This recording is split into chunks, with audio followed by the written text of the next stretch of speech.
Chapter 161, Extreme Resentment is also an emotion.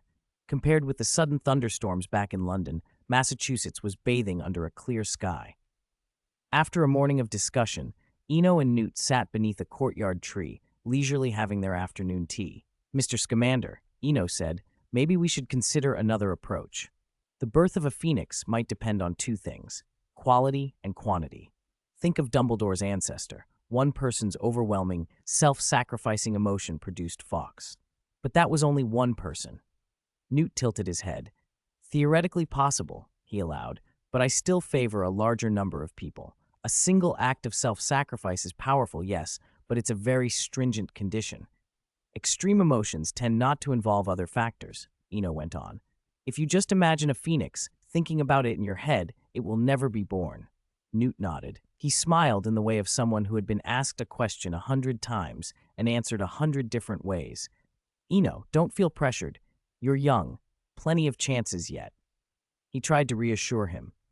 Newt believed the young man opposite him was a little too eager. "I've already contacted LAA Publishing for you. We'll publish books and an album first. Once you gain fame, I'll speak with Fudge.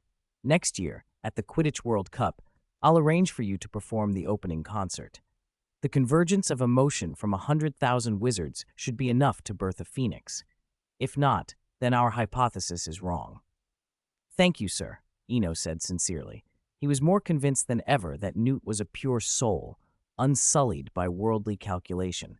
Newt did things simply because he wanted to, without ulterior motives. Perhaps that was why creatures loved him. Treat a creature well, and it would respond in kind. He had thrown himself into this research for the phoenix in exactly that way, giving time, connections, and a great many galleons, even if the phoenix once born would not know him. Even finding the publishing house or persuading Fudge to add an event at the World Cup were favors many would dream of. Newt shrugged, smiling modestly. "No need to thank me. I'm curious too. The phoenix is too perfect, so perfect it hardly seems a magical creature. If we succeed, the phoenix might be reclassified as a spiritual magical being, like a Patronus. I hope I live to see it." Hearing him, Eno made a sudden decision. "Wait here a minute." He vanished and returned a moment later, holding a deep blue straight sword. About 3 feet of blade, roughly a meter in total length, the sword was etched with intricate patterns. The moment it appeared, Newt's eyes sharpened. The 3 Kneazles playing nearby arched their backs and issued low, warning growls. "A strong curse, full of resentment," Newt observed at once. "That's right," Eno said. He set the weapon, the dance of delicate snow, on the little tea table in the shade. "I found it by chance. My thought is this: if a phoenix can be born from extreme emotion, what kind of emotion? Extreme resentment is an extreme emotion too, sometimes more intense than love or sacrifice." Newt's eyes brightened. "We can try. Roast it with your magic flame. Don't worry, if it breaks, I'll make good on it." Newt's eager expression made Eno think of 2 kids beneath a window egging one another on with a slingshot. He'd already planned to burn it when he took it out. Newt had put in enough for this venture. Still, he hesitated a moment. "Shall we burn it now?" "Burn it now," Newt said. "Don't worry, I have lots of interesting things in my collection. Nothing less than this alchemical weapon." Eno thought of practicalities. "Shouldn't we take notes? If anything changes, we should record it." "Right, record it." Newt patted his head and called, "Cheeky." A stout notebook appeared on the tea table, as if conjured out of thin air. So beneath the tree, the old man and the young man leaned forward together. Despite the years between them, their faces mirrored the same thing: anticipation tinged with trepidation. This was a crucial experiment. Any change in the flame would support their hypothesis. No change at all would collapse the whole plan. "Are you really burning it?" Eno asked. "Burn it," Newt replied. "Ready to record?" "Burn. Incendio." Warm orange fire bloomed from Newt's wand. Eno guided the flame toward the sword. As the fire approached, it met an invisible resistance with a sharp, sizzling sound, like oil hitting a hot pan. The Kneazles curled their tails and fled. Eno and Newt both felt disoriented, as if 2 extremes had met inside them, one of hope and salvation, the other of bitter resentment and despair. Time stretched. Where those emotions collided, the air itself seemed taut. Newt quietly drew his wand close, something he had not done in 30 years, and murmured, If things go wrong, you run. Disappear like you just did. Leave this to me. Eno only nodded. The curse in the weapon was finite, and under the steady roast of the flame, it reached a critical point.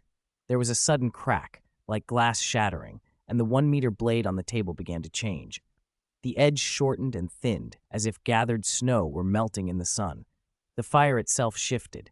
Faint blue veins threaded through the orange like tiny lifelines.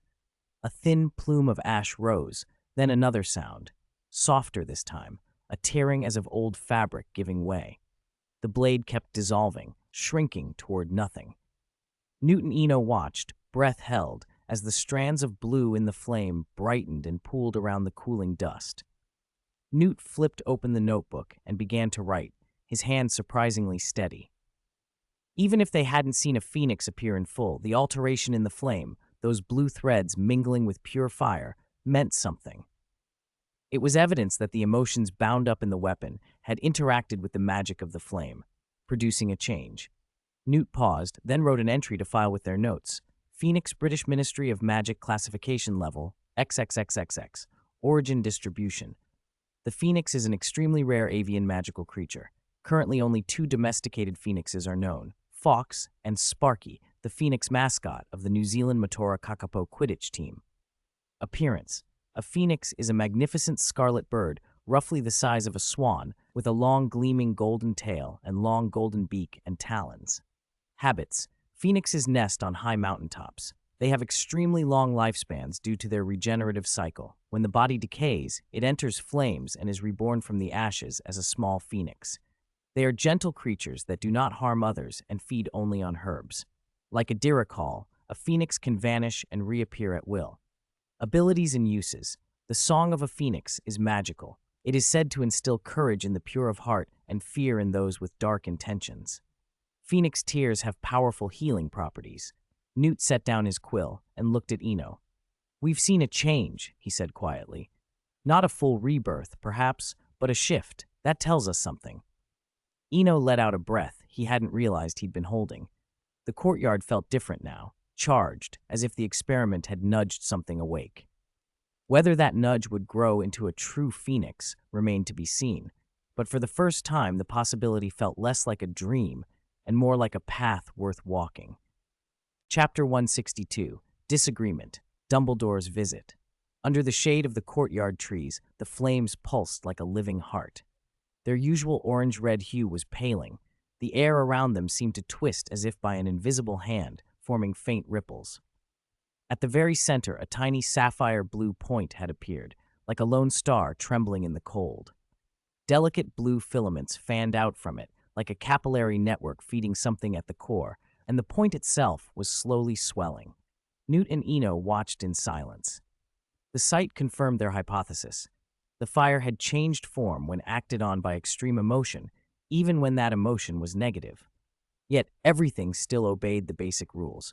The sky-blue thing that had danced like falling snow, beautiful and fragile, seemed to shed a protective shell and reveal a new shape beneath. A long blade that had once been nearly a meter in length shrank to 2.5 feet, changing from a 2-handed weapon to something held in one hand. Its color shifted back to a metallic gleam. The silver edge threw a cold light against the flames. The alteration at the source propagated through the fire. The blue strands thinned, then winked out. The bright dot, as if deprived of nourishment, dimmed and stopped flickering. The whole mass of flame hung in midair, burning without sound. Minutes passed. When the flames no longer stirred, Newt let out a long, disappointed sigh. "It's still far off. I can feel it." He looked subdued, perhaps because he had not witnessed the birth of a phoenix. Eno's feelings were more tangled. Fear, relief, and a strange thrill of rediscovery. He had realized something crucial. If that flame ever did give rise to a phoenix, the creature would not belong to Newt or to him. It would be someone else's phoenix entirely, born from someone else's emotion. Eno thought of the story of the princess who had hated in the name of love, who had ended her life and left a curse behind. That hatred had not been aimed only at the prince, it had been directed at everything. If this resentment had been transferred into the flame, the phoenix that hatched would obey the will behind that feeling. It could be utterly unbound, an immortal creature of spite that would persist until everything it hated had vanished. A chill ran down his spine. He told Newt what he suspected. Newt let out a long breath that turned into a laugh of relief. Phew. You're right. Fortunately, it didn't hatch. Fortunately, Eno echoed, but Newt shook his head. This is only a postponement. Its origin is connected to us, yes, but the emotion that feeds it is not ours. If a phoenix does emerge from this later on, it could be catastrophic. Eno frowned. What do you mean? It'll still hatch? It won't just dissipate? Newt looked up as if surprised by the question, then, taking the other man's youth into account, explained patiently. A singularity has already formed. That implies life. It's like throwing a stone into a perfectly calm sea. The initial ripple is small, but over time it can build into a tsunami. The only difference is how long it takes. An activation under absolute calm, Eno murmured, then straightened. Activation, yes. Newt clapped once. That's exactly it, activation. The original quiet has been broken. All that lies ahead is the first rebirth from the ashes.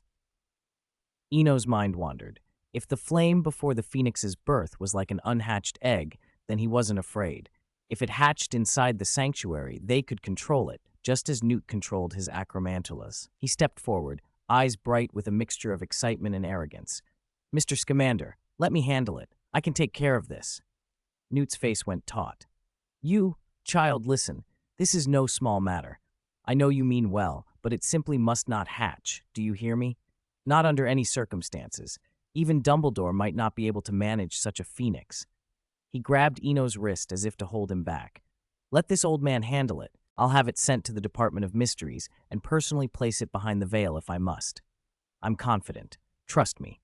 Eno wrenched his arm free, and without another word, he flicked his wand. Suitcase, Accio. The window of the room flew open, and the suitcase sped toward them. It landed and popped open.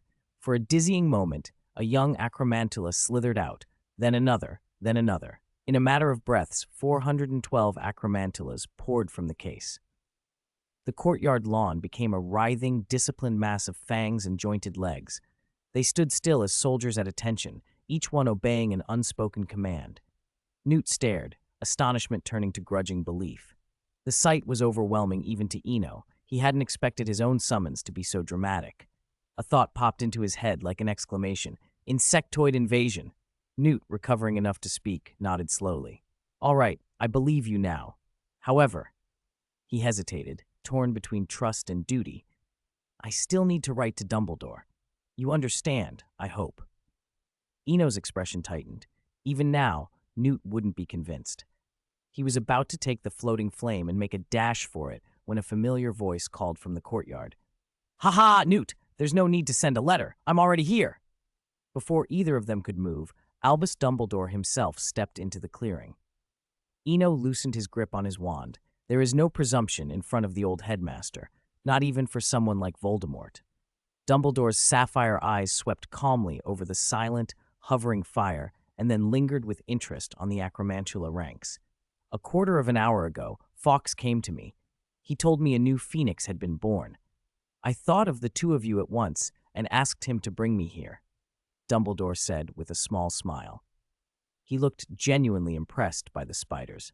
Most impressive, he murmured. Eno, I think you and Hagrid will become fast friends. Incidentally, he'll be taking over care of magical creatures this year. I suggest you enroll in his class. I imagine you'll have no end of things to talk about.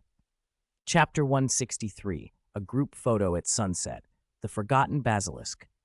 Dumbledore's sudden appearance caught them both off guard.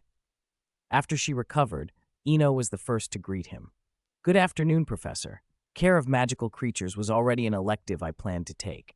As for Hagrid, though we haven't met, I imagine we'll get on well. Despite his white hair and beard, Newt still looked like an eager student in the presence of his professor. He strode forward with open arms. You haven't visited in ages. I'm afraid Eno and I might have caused a bit of trouble today. He gave Eno an apologetic look. Eno, however, only glanced up at the sky. Newt seemed naive and a little traitorous to him, like two kids flinging stones at a window, and the moment a parent shows up, one immediately rats the other out. Their exchange caught Dumbledore's eye, and a small, strange envy stirred in him. Since becoming headmaster, nearly half a century had passed without many students approaching him on equal, playful footing. Fame brought glory, but it was also a kind of shackle. At school, he'd been known to act the fool, to pretend to be the eccentric old man just to encourage pupils to come closer. Still, most kept their polite distance. He sighed inwardly, then embraced Newt as the young man reached him. "Newt, you haven't caused any trouble," Dumbledore said softly. "And even if you had, this isn't trouble, really." The calm, matter-of-fact tone eased Newt instantly. "Thank goodness.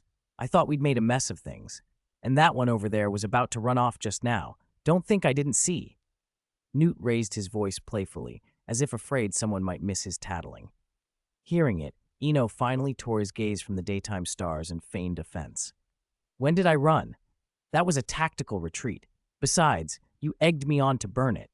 The knife was mine, the fire was mine, and now that there's fallout, you want to hide it behind some curtain." "You said you weren't going to run. Your eyes betrayed you," Newt countered with a grin. "There was reason to run. Some old fellow tried to snatch my things. You." With Dumbledore as a kind of buffer, the bickering loosened into easy companionship. The stiffness and polite distance melted away. Dumbledore watched both of them with a steady smile, enjoying the sight. Unnoticed by the trio, the sun slid westward. Time flowed like fine sand, painting the world in a gradient of colors.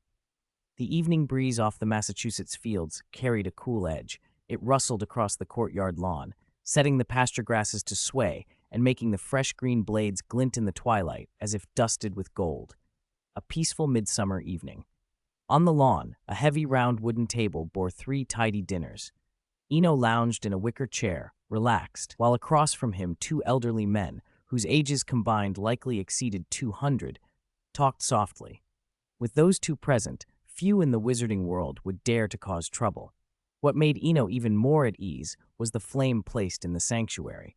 Whether from trust or something else, he had suggested privately disposing of it, and Dumbledore had agreed without hesitation. Some people and some actions defied easy explanation. Dumbledore's consent filled Eno with a warm sense of trust and respect. Perhaps everyone changed with time. Age adjusted how they handled things. Eno watched the 2 men, the protagonists of an older generation, chat across from him. It felt rare and quietly grand. "Cough. Sorry to interrupt, gentlemen," Dumbledore said. "With such a beautiful sunset, why don't we take a picture to remember it? A photo?" He glanced up as the sky blazed, orange, pink, violet braided together. "I agree, a group photo." Newt rose, visibly pleased. Reuniting with his professor and confirming his hunches about Fawkes had brightened him.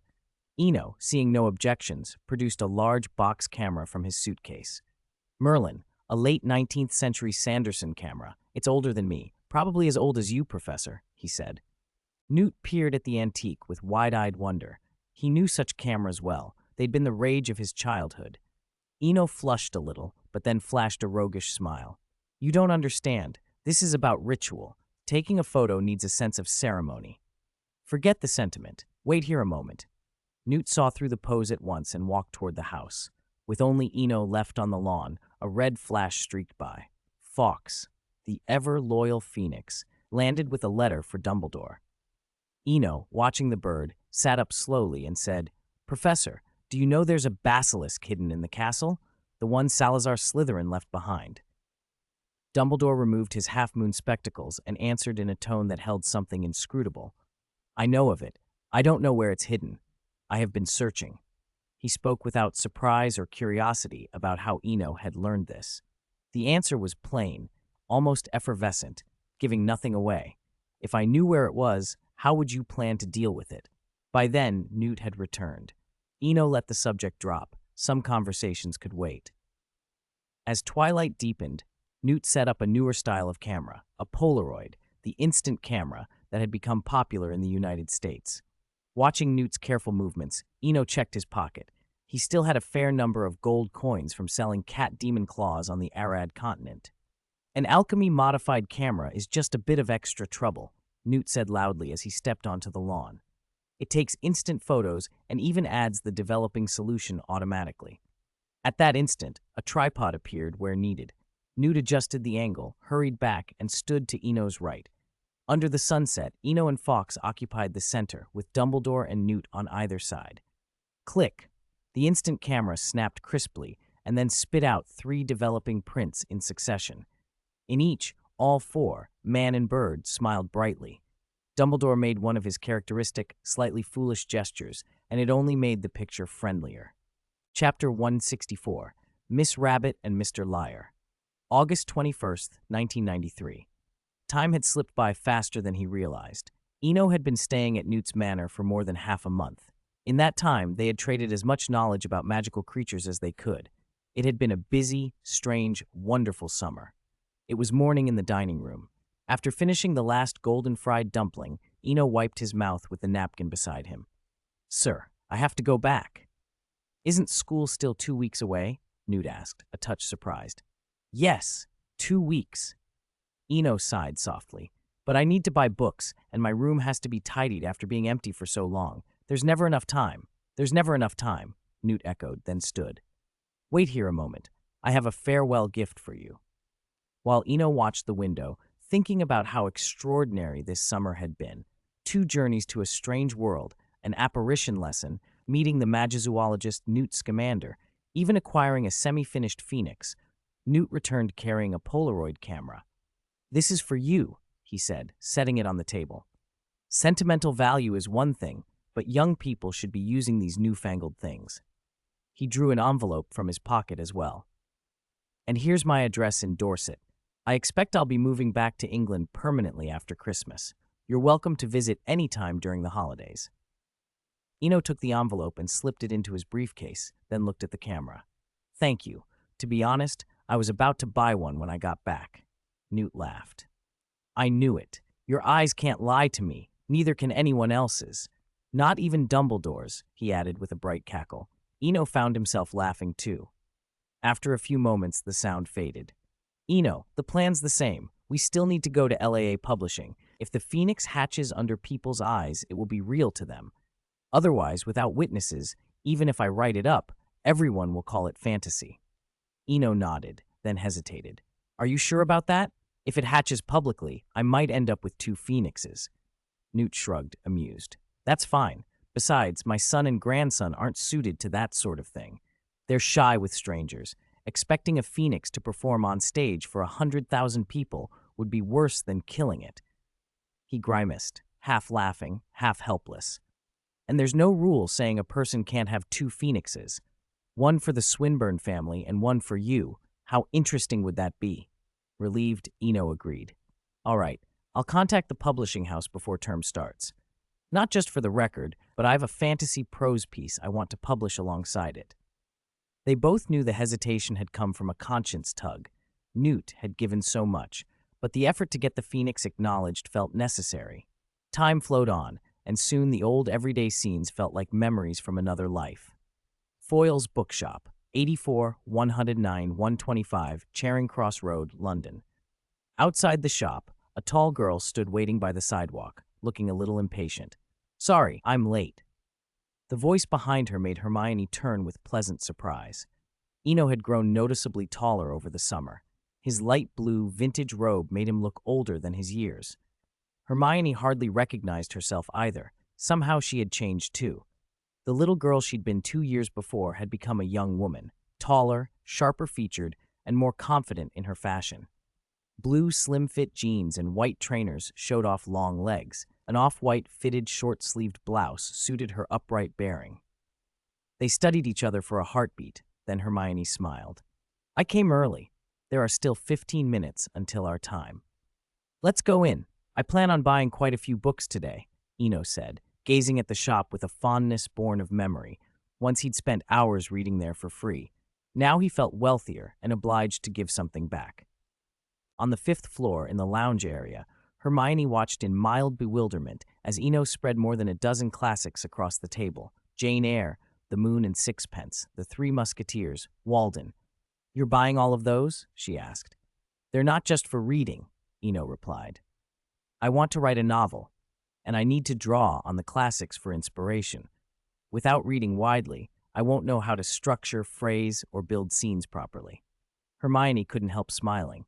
She remembered meeting him in this very shop 2 years ago, when he defended the 1001 Nights with the same earnest intensity. She teased him now. "All right, Mr. Liar, you're going to make up stories to fool people again." Eno primly returned her teasing. "Miss Rabbit, have I ever lied to you? My divination is perfectly accurate." They both laughed. Hermione reached into her pocket and placed a slightly defaced 1-pound note on the table. "Eno, help me with divination one more time." "Okay." Eno picked up the note and felt a faint wash of familiarity at the worn bill. "Tell me what you want to divine." "No." Hermione shook her head. "I want to do it myself." Eno handed the dice to her with good humor, curious to see if she could succeed with them. After a few moments, Hermione hesitated. "Eno, help me. I'm afraid I don't have a talent for divination." She put her hand flat on the table, then added, "Not by you taking the dice. Put your hand on mine, and we'll throw together. That way I'm part of it." All right," he grumbled, but placed his hand over hers. Hermione closed her eyes, thinking briefly, then released the dice. Ding, ding.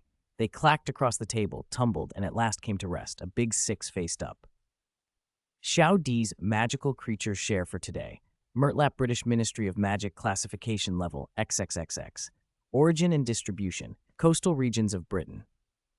Appearance. Murtlaps resemble rats with a sea anemone-like growth on their backs. Abilities and uses. Pickled growth from a murtlap's back, when eaten, can improve resistance to jinxes and misfortune.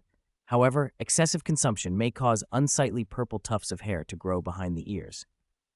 Chapter 165. The Real Purpose of Oil Lamps. London, Diagon Alley. Nearly a month had passed since Sirius's escape from Azkaban. For the first week, people had been jumpy, but as days went by and Sirius seemed to vanish without a trace, the uproar died down and Diagon Alley slowly returned to its usual bustle. With Hogwarts opening day approaching, many shops had even opened early. As for Sirius, he wasn't as important as Galleon's. For most wizards, life had settled back into its old rhythm. That was true for ordinary wizards. For Harry, this summer had been especially cruel. His movements were restricted to Diagon Alley, and even routine outings required Auror escorts. Most days he sat by the second-floor window and watched the crowds below. After finishing his homework today, he pulled a chair up to the window as usual, prepared for his daily observations.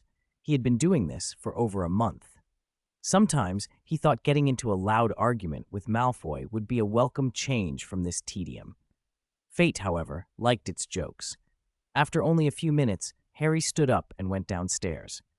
At the corner of the street, he recognized 2 familiar figures, Hermione and Eno, walking toward Flourish and Blots while chatting and laughing. On the cobbles of Diagon Alley, Eno noticed Hermione was unusually buoyant. Ever since she'd said that a 6 on the crystal dice meant absolute success in divination, she hadn't stopped smiling. As for the dice showing 6 a second time, he had a rough idea. The dice seemed attuned to the person using it. Otherwise, questions like whether Hogwarts would open normally this year might well have returned to 5 instead of the emphatic 6 Hermione had seen. Still, divination was often as much about comforting the querent as it was about strict accuracy. If the answer made Hermione happy, why spoil it? "Eno, what electives are you taking 3rd year?" Hermione asked as they walked. "Ancient runes and care of magical creatures," he replied without hesitation. "2 interesting ones are enough." "Not divination?" Hermione sounded incredulous. "Divination's fascinating and useful," he said, "but I don't want to rely on it too much." A voice called from behind them. "Hermione and Mr. Swinburne, it's so good to see you." Harry jogged over, and Auror a few paces behind him. Eno smiled. "Long time no see, Mr. Potter." Hermione looked surprised. "Harry, you're here too?" "Of course I'm here. I've been at the Leaky Cauldron for over a month," Harry said, his face briefly clouding as he explained his confinement. Once he started talking, though, he couldn't stop. He'd been lonely and isolated for too long. The 3 of them walked toward Flourish and Blots, while Harry rattled on about his recent days. Inside the bookstore, the scene was far from normal. The usual display of gilded, heavy tomes had been replaced by a large iron cage behind the glass containing nearly 100 copies of the Monster Book of Monsters. The books writhed and fought one another like a pile of snapping creatures, pages torn and flying. "Why would the owner stock these?" Harry asked. "Because it's on the Care of Magical Creatures textbook list," Hermione said, looking at him with surprise. Harry pulled his book list from his pocket for the first time and read the line himself. Textbook for care of magical creatures, the Monster Book of Monsters. Eno glanced at Harry and said softly, "You can't really blame him. Anyone who's been kept under that sort of protection probably wouldn't have room in their head for this sort of thing." Harry gave him a grateful look. Hermione, seizing a chance to change the subject, said, "Let's buy the books first. They don't look easy to handle." "You're telling me," the shopkeeper complained from beside them. The usually well-turned-out middle-aged man looked ruffled. "They're worse than a headache. I'm never stocking these again. Once we bought 200 copies of the Invisible Book of Invisibility, spent a fortune, and now I can't even find a shadow of them. I thought that was the worst, but these..." "Invisible books?" Eno's ears pricked up. "Excuse me, did you just say you had copies of the Invisible Book of Invisibility here?" "Theoretically," the shopkeeper admitted, throwing up his hands. "Yes, I had them for sale, but I can't find them now." "You're sure you ordered them? They were delivered to the shop?" Eno pressed. "Of course," the shopkeeper said, clearly frustrated. "I've kept the receipts. According to the delivery records, they're in my shop. If it weren't for the receipts, I'd have given up long ago." He sighed, as if there were more he couldn't say. Perhaps he'd preferred not to risk confronting whoever he'd bought them from without good reason. "Hermione, Mr. Potter, wait here for a moment," Eno said. When the shopkeeper had mentioned the books could not even be found as shadows, a thought struck him. Something invisible to the point of casting no shadow had to be shielded from light, so he thought of light that could pierce illusions. He hurried out to find somewhere private and take out the sanctuary's oil lamp to test it. Chapter was 66, The Invisible Book of Invisibility. Flourish and Blotts had barely recovered from the last customer when chaos erupted again. The trouble began with Hermione and Harry trying to buy books. It should have been a simple transaction, but the shop manager looked as if the very request had offended him. He stalked over to the Monster Book of Monsters cage with a martyr's expression, flung the door open, and jabbed at the swarming tomes with a long wooden stick.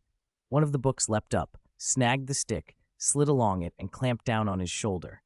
He yelped, lost his balance, and the stick fell from his hand. The monster books shoved and jostled, trying to spill out. "Immobilis!" Hermione cried, wand already raised. She didn't hesitate over school rules. Several books were opening their maw-like pages, teeth ready to snap at the fallen manager. The spell froze the aggressive volumes in mid-surge. The manager, fortunate to be only bruised, recovered his composure. He grabbed the nearest monster books and pitched them back into their cage like a man hurling baseballs, slamming the door with a thud that echoed through the shop. "That's not a book. That's a menace," he muttered. "Right, pay up. 50% off won't cover this headache." He bent to pick up two books that had been restrained on the floor, scowling as if this sort of thing was his daily lot. Time passed in a blur of customers and paperwork. 15 minutes later, Eno returned to the shop clutching an old bronze oil lamp. The lamp, and the idea of looking for invisible books with it, immediately stirred the manager's interest. When Eno explained he hoped the lamp would reveal the Invisible Book of Invisibility, the shopman brightened and slapped his chest in mock solemnity. "If you find them," he promised, "you can have as many as you want. Free." News travels fast in a crowded shop. 3 teenagers prowling the aisles with a lamp drew glances and wry smiles from anyone who knew the story. The Invisible Book of Invisibility had a notorious reputation. It was written by a reclusive goblin and published through Gringotts' channels, but many suspected it was all a con, a book no one could ever see, like a wizarding emperor's new clothes. Gringotts and the wholesalers knew they were selling air, but still listed it. Bookshops ended up bearing the loss. The Ministry of Magic had even tried to crack down. The scheme was making a mockery of wizarding commerce internationally, but because only a few hundred copies were involved, nobody with real power bothered to pursue it. In the end, the scandal fizzled, and the unlucky booksellers had to swallow it. Eno, lamp in hand, began searching the shop with methodical care. Harry and Hermione were along for the fun of the hunt.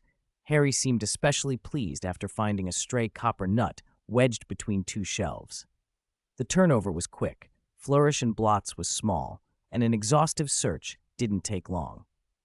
After more than 10 minutes of poking around, a battered bookshelf caught Eno's attention. It wasn't the shelf exactly, but the patch of floor under it where something faint and silver seemed to be flowing. He crouched, touched the place, and felt books, soft and smooth under his hand, as if wrapped in a layer of egg white. Finally, he breathed. To Harry and Hermione, it looked like Eno was patting empty air and talking to himself. Harry, suspicious of pranks, reached to smack the book and his hand passed right through. He scowled, utterly unconvinced. Hermione, however, regarded Eno's oil lamp and fell quietly thoughtful. She said nothing. At the counter, Eno spread his hand and announced, "Sir, I've found the invisible book of invisibility. I'll take 2, if that's all right." The manager peered at Eno's empty palm, then laughed and nodded as if this had been expected all along. "Ha! Halloween's still 3 months off. Still, as promised, if you found them, you can have them." True to his word, he waved them out without charge. With their shopping done and night falling outside, Eno suggested they unwind at the leaky cauldron. Harry agreed readily. His free time was scarce, and a warm meal sounded good. Over drinks, Hermione still looked unsettled. Eno saw it and smiled. "Don't worry about that ministry warning letter," he said. "Technically, you did cast spells outside school, but you were in Diagon Alley, flourish and blots. The trace works the way it does for a reason." He spent a few minutes explaining the loopholes of the trace, and Hermione visibly relaxed. Harry's brow furrowed as a thought occurred to him. "That's not fair," he muttered. "In matters like this, fair isn't the point," Eno said calmly. "The trace exists to uphold the international statute of wizarding secrecy, not to protect youngsters. It's about keeping the whole wizarding world hidden." Harry looked unconvinced. "Why does secrecy matter so much? What's the harm if muggles find out? My aunt knew." Eno didn't dodge the question. He answered in plain, almost muggle terms. "Imagine someone found a white mouse that lived to be 665 years old. Would scientists put it in a zoo to admire it, or would they send it to a laboratory and start dissecting it to learn the secret of its longevity?" He let the image hang in the air. Hermione and Harry fell silent, considering the point. Some things, Eno knew, only needed a different perspective for the answer to become clear. Chapter 167. Starting from the name, the vague legendary Wizard's Road, Screech. The night bus thunked to a stop on Lily Street, brakes screaming against the pavement. A pretty young witch stepped off. "You should go home too. Even though the ministry has increased patrols, I still think Sirius is somewhere in London." Hermione glanced back through the bus window at Eno, who was still aboard. "Okay, I'm heading home now. See you at school." Eno waved. A few seconds later, the night bus lurched away and vanished from the street. Hermione pouted as she watched it disappear. School started in 4 days, and she walked toward the nearby lit house. Hogsmeade? Another 3 sickles. The conductor, Stan Shunpike, leaned against a compartment post and grinned in that annoying, conspiratorial way. The night bus was an expensive ride by wizarding standards. Not many people used it, so Shunpike remembered every passenger. Because Eno rode often, he'd become annoyingly familiar. Not Hogsmeade, Spinner's End. "Oh ho! I understand. Shunpike made a face like someone who'd seen it all, then pushed the ticket machine strapped to his chest. Spinner's End, 4 sickles. After paying, Eno settled onto a moving bunk and closed his eyes. His accidental meeting with Harry earlier had knocked something loose in his memory. Sirius Black and Peter Pettigrew. If Dementors were going to make trouble, it would be better to tell Snape as soon as possible. And even putting Sirius aside for the moment, Pettigrew could be dealt with directly, on the train, if necessary. At the right moment, there would be nowhere for Peter to run. That would repay a debt to Snape, keep the third years from trouble at the start of term, and make dealing with the basilisk easier. Myrtle's death still weighed on Dumbledore, even 50 years on, though he hadn't been headmaster back then. Eno remembered Dumbledore's curt, almost cold answer in Newt's courtyard about the basilisk. It could exist, but it had to be entirely removed from the castle. That's a reasonable idea, but it can't remain alive. Thinking of Dumbledore's strange look, Eno smiled. It was probably another misunderstanding. He'd been put in the same category as a Slytherin descendant. even linked to Parseltongue. The name Swinburne seemed to attract trouble as a rule. He wanted to go back to the orphanage and ask the housemistress where it had come from. Names in the wizarding world carried their own power. Lord Voldemort's name spread fear by itself. Dumbledore's name inspired calm and confidence. A single word flashed through Eno's mind: legend. Legend. The word had a different meaning than ordinary fame. It carried poetry and myth, invoking war, love, sacrifice. Living legends seemed to project the emotions their names represented. Voldemort brought dread, Dumbledore, reassurance. Even in other worlds, like Narnia, creatures shuddered at the White Witch's name. Maybe true legendary wizards aren't defined only by power, Eno muttered, watching the window. Maybe magic and strength are only the beginning. The night bus sped on, the countryside blurred in surreal, distorted slides. Screech! Another hard break jolted him back to attention. Spinner's End, arriving, Shunpike's familiar accent announced. Noba 19, Spinner's End. It was the address Eno had asked Dumbledore for at Newt's Manor, the place to find Severus Snape. Over the last 10 days, he'd let Sirius slip from his mind until Harry had brought the name up again today. Spinner's End was a filthy old lane out of another century, oddly hidden in late 20th century London. The houses were ramshackle, but mercifully still numbered. 17, 18. He counted doors until he reached number 19. Snape's house was a small, brown wooden building with sagging lattice window frames and weathered stained glass, blurred by age. The whole street had the half-dream, half-decay haze of a long-forgotten place. Knock, knock, knock. The door opened after 10 seconds. Snape stood in the doorway in the same long black robes he always wore, expression unreadable. "I don't recall giving you this address," he said flatly. "I'm sorry to drop in unannounced, Professor Snape," Eno replied quickly. "I got the address from Headmaster Dumbledore. I'm here because of something important. I don't want to miss a chance with school starting in a few days." Snape regarded him silently for a moment, then said, "Come in." They went into a dim sitting room. Eno kept his eyes polite and didn't stare. When they sat, Snape spoke first. "Tell me about this important matter you keep alluding to." "Professor, before I explain, please stay calm. This is serious." Eno put his wand on the tea table beside him, where he could reach it at once. Snape sneered. "I admit you have the ability to overpower most adult wizards, but against me, well, talent alone won't be enough." He produced his wand with a flick and tossed it aside, just out of immediate reach, more a test than a threat. Seeing the gesture, Eno wasted no time. "You know I have an aptitude for divination," he began. "A while back, the Daily Prophet reported that Sirius Black escaped from Azkaban." He paused to watch Snape's features.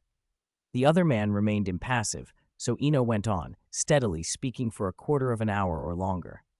"This whole matter is a complete miscarriage of justice. We can complain about Sirius's recklessness later, but the real culprit must not be allowed to go unpunished." Magical Creatures column, today's entry. Unicorn, British Ministry of Magic, classification, XXXX. Origin and distribution. Unicorns generally inhabit the forests of northern Europe. Appearance. Unicorns are beautiful creatures. They are golden as juveniles, turn silvery by about 2 years old, and sprout a horn at 4. By 7 years old, a full-grown unicorn is a snow-white horse with a single horn. Behavior. Unicorns avoid human contact and are more likely to approach witches than wizards. They are extremely swift and difficult to capture. Uses and properties. The horn, blood, and hair of a unicorn possess potent magical properties. Slaughtering a unicorn carries a curse. Ancient runes. The unicorn's horn is symbolized by the rune for 1. Number 19, Spinner's End. When Eno's words died away, an unprecedented silence fell over the time-worn house. It was not merely quiet, it pressed down like a heavy cloud, making it hard to breathe. The whole room seemed to hang suspended under its weight. Severus Snape sat motionless, like a statue carved from ice. Up close, his face was still unreadable, but his pupils had sharpened into a hawk's gaze. Then slowly he spoke. His voice was calm, as flat as still water. Very good, Peter Pettigrew, Sirius Black." Even though his tone did not wobble, Eno heard the hatred behind it and the chill that filled the room. Pettigrew deserved to die 1,000 times over, Eno thought. Setting aside the Potters, the 12 Muggles alone were reason enough. Pettigrew had to be stopped, but not by Snape's hand. If Snape killed him, the Ministry would never accept it. He started to say so. "Professor, this isn't worth it." Snape cut him off. "This has nothing to do with you, but I do owe you. Open the cabinet on the second floor. Everything inside is yours." Eno felt the situation tilt beyond his expectations. He had known Snape hated Pettigrew, but he had not realized how far that hatred went. This sounded like a man ready to raise everything in order to get at his quarry. Eno had told Snape what he knew only to capture Pettigrew, at most to subject him to the Cruciatus for 10 days or so, and then hand him to the Ministry. Not this. Not outright murder. He tried a different tack. Rapidly, almost chattering, he said, "Professor, do you know? It's because of Harry. Harry told me. Harry was grounded." He made a point of pausing on Harry's name, speaking it with deliberate emphasis, as if the name itself might calm things. It had a hint of gossip, and it worked. Snape snapped. "Shut up. Either go upstairs and fetch your things, or leave and gossip elsewhere." Instead of offense, Eno felt a rush of relief. He'd feared Snape falling silent and brooding. The quietest, broodingest men were the most dangerous. With the scolding, the oppressive atmosphere loosened. After a long minute, Snape spoke again, less frenzied. "I don't know where you heard all this, divination, rumor, whatever, but it doesn't matter. On the first day of term, I will take the train and find out for myself. If it is true, all the potions in that cabinet are yours." Eno shook his head. "I'm not taking advantage of your kindness. Consider it repayment." "Suit yourself," Snape said, and fell quiet. Green fire flared in the hearth. Eno's figure vanished into the flames. Snape remained in his chair, staring at his arm as if tracing some phantom mark. He had said he would verify things on the train, but the truth was he had believed long before. His hatred had not diminished, but he had always carried doubts about that night. Everything had been too coincidental, too tidy, as if arranged. Today had filled in some of those doubts. Time moved on in the stillness. The sharpness left Snape's eyes, replaced by a muddled melancholy. He closed his eyes for a moment, then opened them again to hollow emptiness. Hogsmeade. Eno arrived at his small house, the green flames of the flue guttering behind him. One worry lifted, he hurried upstairs. He had another business to attend to. Incendio. He lit the old oil lamp on the desk. Under the soft light, a silvery book seemed to rise onto the tabletop. He brushed his hand over its cover. He could still see, in his mind, the strange moment at Flourish and Blots when Harry's palm had seemed to pass through the object. Impossible, and yet it had happened. He opened the book. On the flyleaf, a single epigraph gleamed beneath the lamp. "Truth is not always visible, but the invisible often brings us closer to the truth." An unnamed goblin. Eno leaned back and tasted the sentence. It sounded oddly familiar and yet unnerving. If this had been some random book, he would have closed it and walked away. This was Harry Potter's story, though. He had to know. He thought of invisibility, spells, invisible books, cloaks. The tales of Beetle the Bard came to mind, and the legend of the invisibility cloak. Death unseen, the figure who stalks the living. The three brothers in that tale not only saw death, but received gifts, true gifts, the Deathly Hallows. He reread the line and found a different meaning now. He read through the night. Before dawn, he put out the lamp and closed the book. He had nearly finished it. The book had nothing to do with the Deathly Hallows. It was not about death at all. It explained one thing, one concept, again and again. Ancient runes, concealment. The flyleaf's grand phrase was likely the author trying to sound lofty. The author called himself an unnamed goblin, and he forgot one crucial fact. Ancient runes carry magic. He had quoted those runes extensively. By explaining concealment in depth, the author had woven magic into the pages. And books that explain concealment tend in time to conceal themselves. Chapter 169, Discussion with Publishers. The sun leaned down from high in the sky. In the quiet room, Eno slept soundly until a crisp tapping at the window cut through the silence. Tap, tap, tap! A gray horned owl stood on the sill, pecking at the glass with its hard beak. "Lena, answer the phone." "No, open the window and let it in. It won't stop." Lena's voice came from somewhere on the ceiling. Eno, still lying on the bed, didn't even lift an eyelid. After a long pause, a cool reply drifted down from the cobwebbed rafters. "Are you sure? If it gets a fright and dies, that's not my problem." Fine, I'll do it," Eno muttered, forcing himself upright. He blinked against the blur of sleep, fumbled for his wand, and the window opened on its own. The owl, having run out of patience, flew straight into the room and hopped onto the bed. A few minutes later, Eno held a letter with a wax seal from LAA Publishing House in his hand. He stood reluctantly and padded toward the washroom, leaving the letter on the covers. From the cobwebbed ceiling, Lena peered down and made a joke, unusually light for her. "You seem busier than a king," she called. Eno stopped and sighed softly for reasons he couldn't explain. "You'll be busy sooner or later. The waters run deep in that world." He thought of Narnia and of the dwarf Simon telling him how the land rejected outsiders. He thought of why Santa had chosen to give gifts. His youth, an 11-year-old, fit Narnia's logic, and his mercy in freeing the talking rabbit.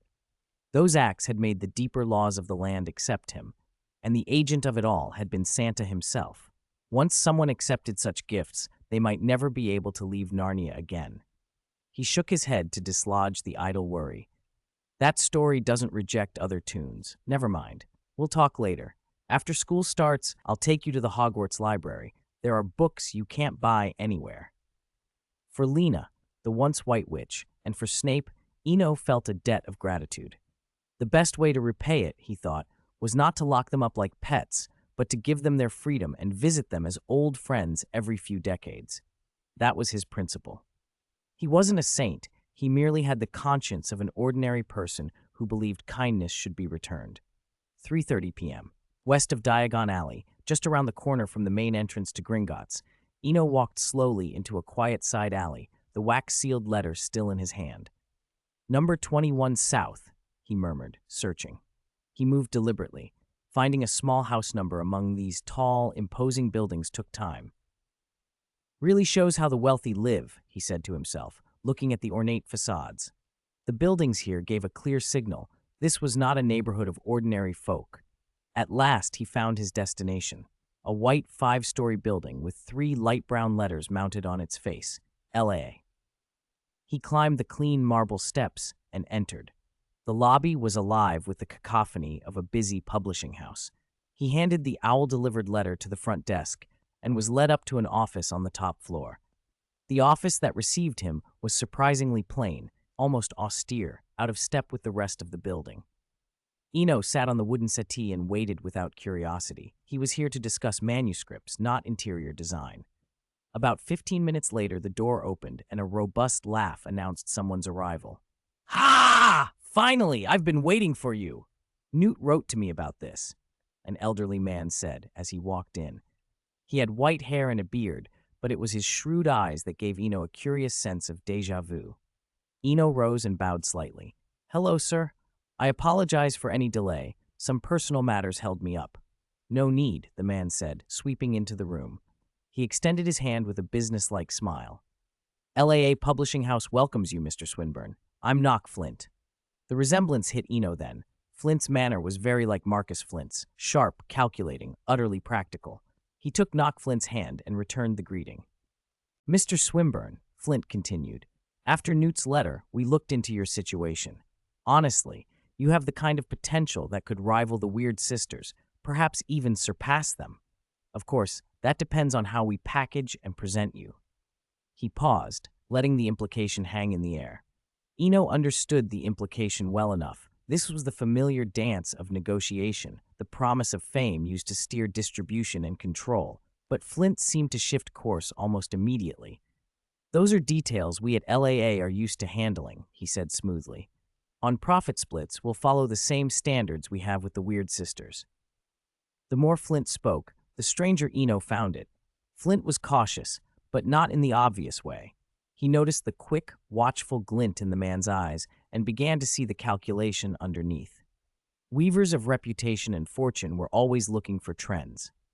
Wizards in general tended to be uniform. 17 was a common ceiling at school, and few broke cleanly through to leave a mark on history. Exceptions, though, did occur. Those were the ones that made a publisher's fortune. As Eno listened, he had a sense of what had driven Flint here. A few months earlier, a photograph in the Daily Prophet had set things in motion. Publishers watched those sparks closely. Flint had hoped to strike first, but Malfoy had beaten him to some opportunities. The Flint family's ties had been slim, only Marcus. and that had constrained them. Then Newt's letter arrived, and with it the possibility of catching the next rising star. Money could be earned slowly, but trends had to be seized when they appeared. Flint's face softened into a pleased smile. The Slytherin prudence that had always run in his family lit his eyes. Chapter 170. The Captured September 1st, 1993. King's Cross Station was as busy as ever. Eno, suitcase in hand, passed through Platform 94 and stood quietly beside the Hogwarts Express. His deep blue robe accentuated a tall figure and handsome features that had shed their last traces of boyishness. Simply standing there, he was an arresting sight. Beside him was another pale, platinum-haired young wizard. Draco had grown noticeably over the summer, but his expression now was a little sulky. "Eno, why are we just standing here like twits, letting everyone stare?" he complained. "We're not standing like twits. We're waiting for someone," Eno replied, though his gaze remained fixed on the entrance to the platform. "You don't have to be here. Go back to the compartment and rest." Draco's brow folded. "Go back to the compartment? No way. I don't want to face that mad pansy. You promised to tutor her, and then you don't even take Muggle studies." Eno glanced at him. "I haven't forgotten. I lived in the Muggle world for 12 years. There are some things I already know.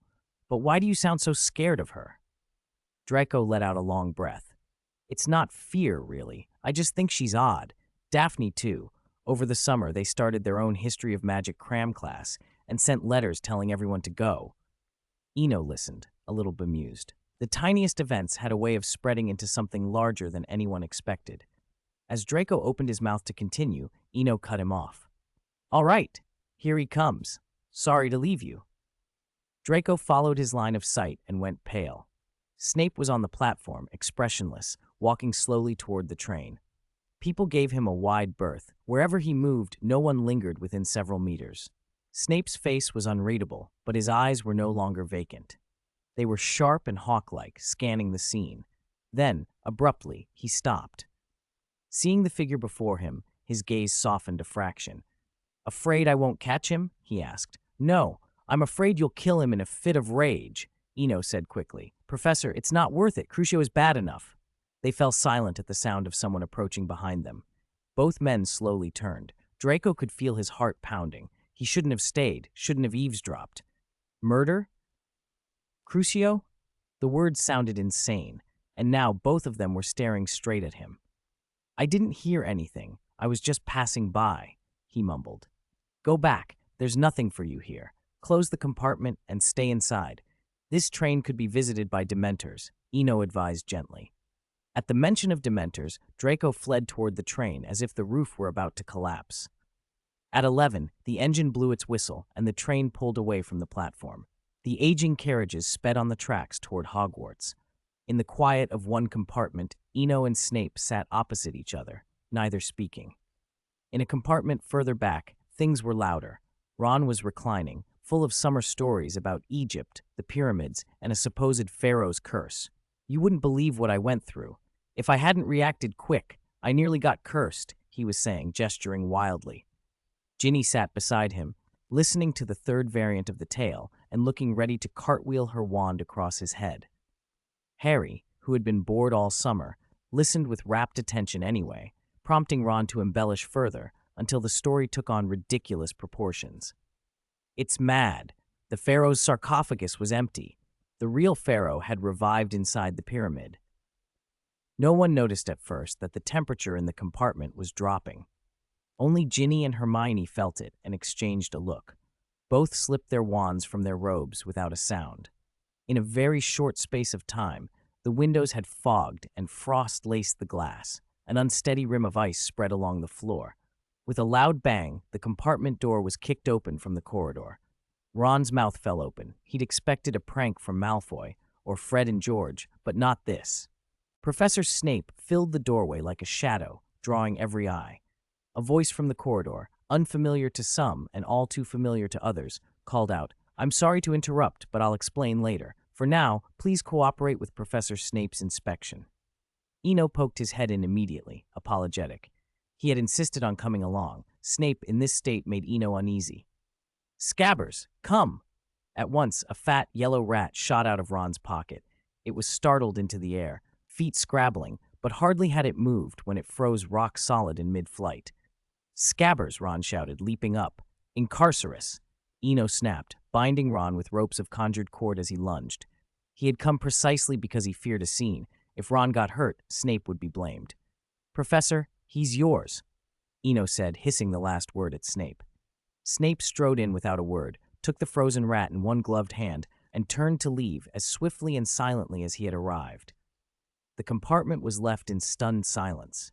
Ron sank down, face a mask of bewilderment and hurt. When Eno looked around the small crowd, he calmly reached into his pocket and pulled out a newspaper. "Give me 5 minutes," he said. 5 minutes, then you can take your wand and fight Snape if you want." Ron's shoulders deflated. The idea of taking on Snape was suddenly very much less appealing. Eno smoothed the paper open. The headline read, "Xiao Magical Creatures Today. Snidget British Ministry of Magic. Classification, XXXX. Origin and distribution. The Snidget is now a protected species. The golden snitch has replaced the Snidget in Quidditch matches, and sanctuaries for Snidgets have been established worldwide. Appearance. The Snidget is an extremely rare and specially protected bird. It has a round body, an unusually long, slender beak, and a pair of glittering, ruby-like eyes. Its feathers and eyes were once so prized that the species was hunted nearly to extinction. Abilities and uses. The Snidget is an exceptionally swift flyer. Its wing joints rotate with extraordinary flexibility, allowing it to change direction with incredible speed and agility. Chapter 171, The Past Hidden in the Years. Inside the cramped train compartment, the mood changed the instant Ron heard they intended to confront Snape with their wands. He suddenly stopped struggling so violently. He still twitched now and then, as if reluctant, but nothing like before. To the others, it was hardly a catastrophe. Leaving Hermione aside, Harry, after the earlier divination, felt a measure of trust in Eno. Ginny's conviction was even firmer. Tom Riddle's diary incident had happened only a year ago.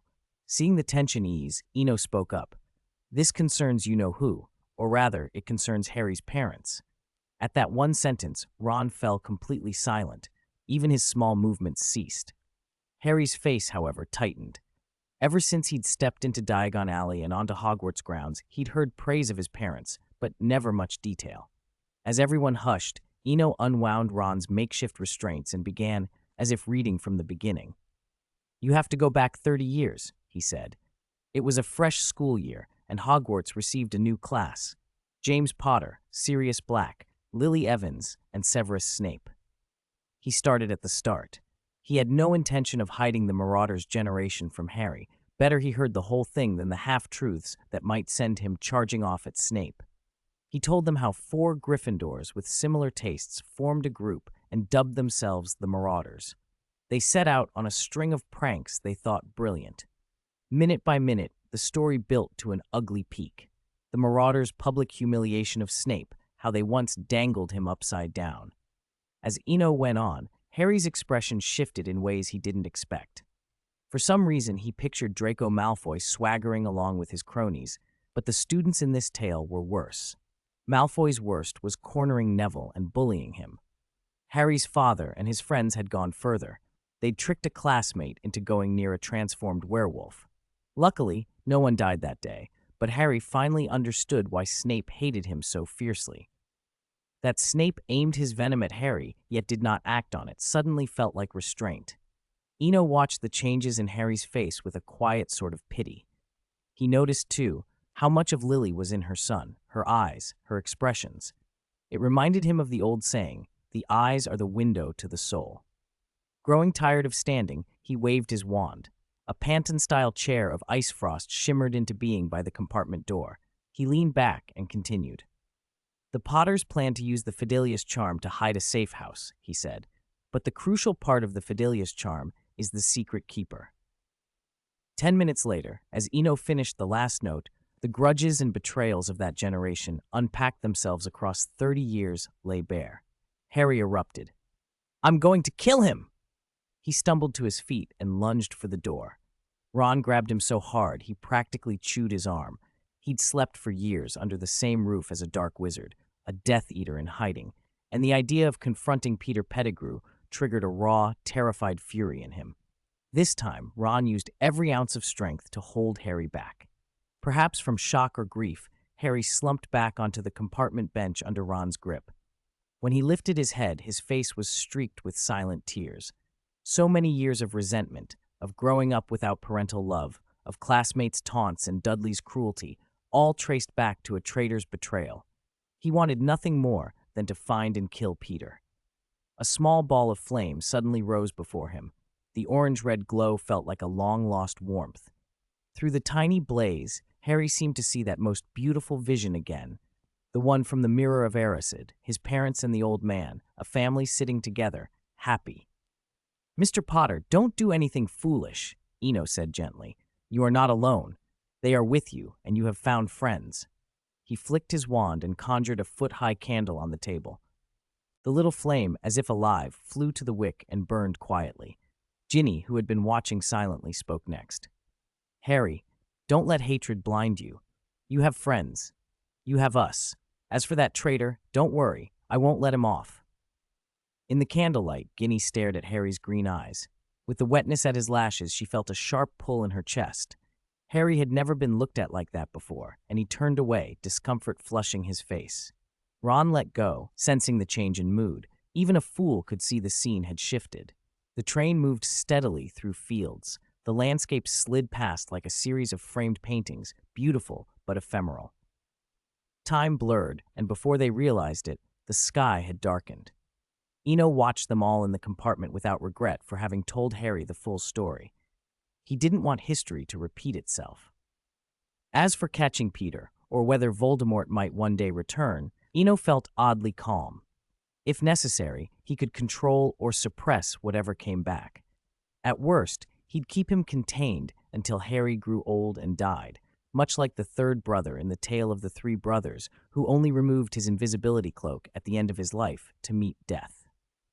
There were 5 full years of school left, plus their time in the world of imagination. If Dumbledore could hold Voldemort at bay for half a century, Eno could certainly do no less. A small, wry smile touched his lips at the thought, then faded as a sudden chill slid through the carriage and the train began to slow. Chapter 172, Dementor Attack and Fire Change. Under a gloomy sky, dark clouds piled up like spilled ink, blotting out the last sliver of daylight. The air smelled damp and decaying, as if even the wind had stopped moving. A distant thunder rumbled faintly, muffled by the stillness. Then, without warning, the train shuddered to a halt. The ceiling lights died all at once, and the compartments plunged into darkness, except for one where a candle had been lit in advance.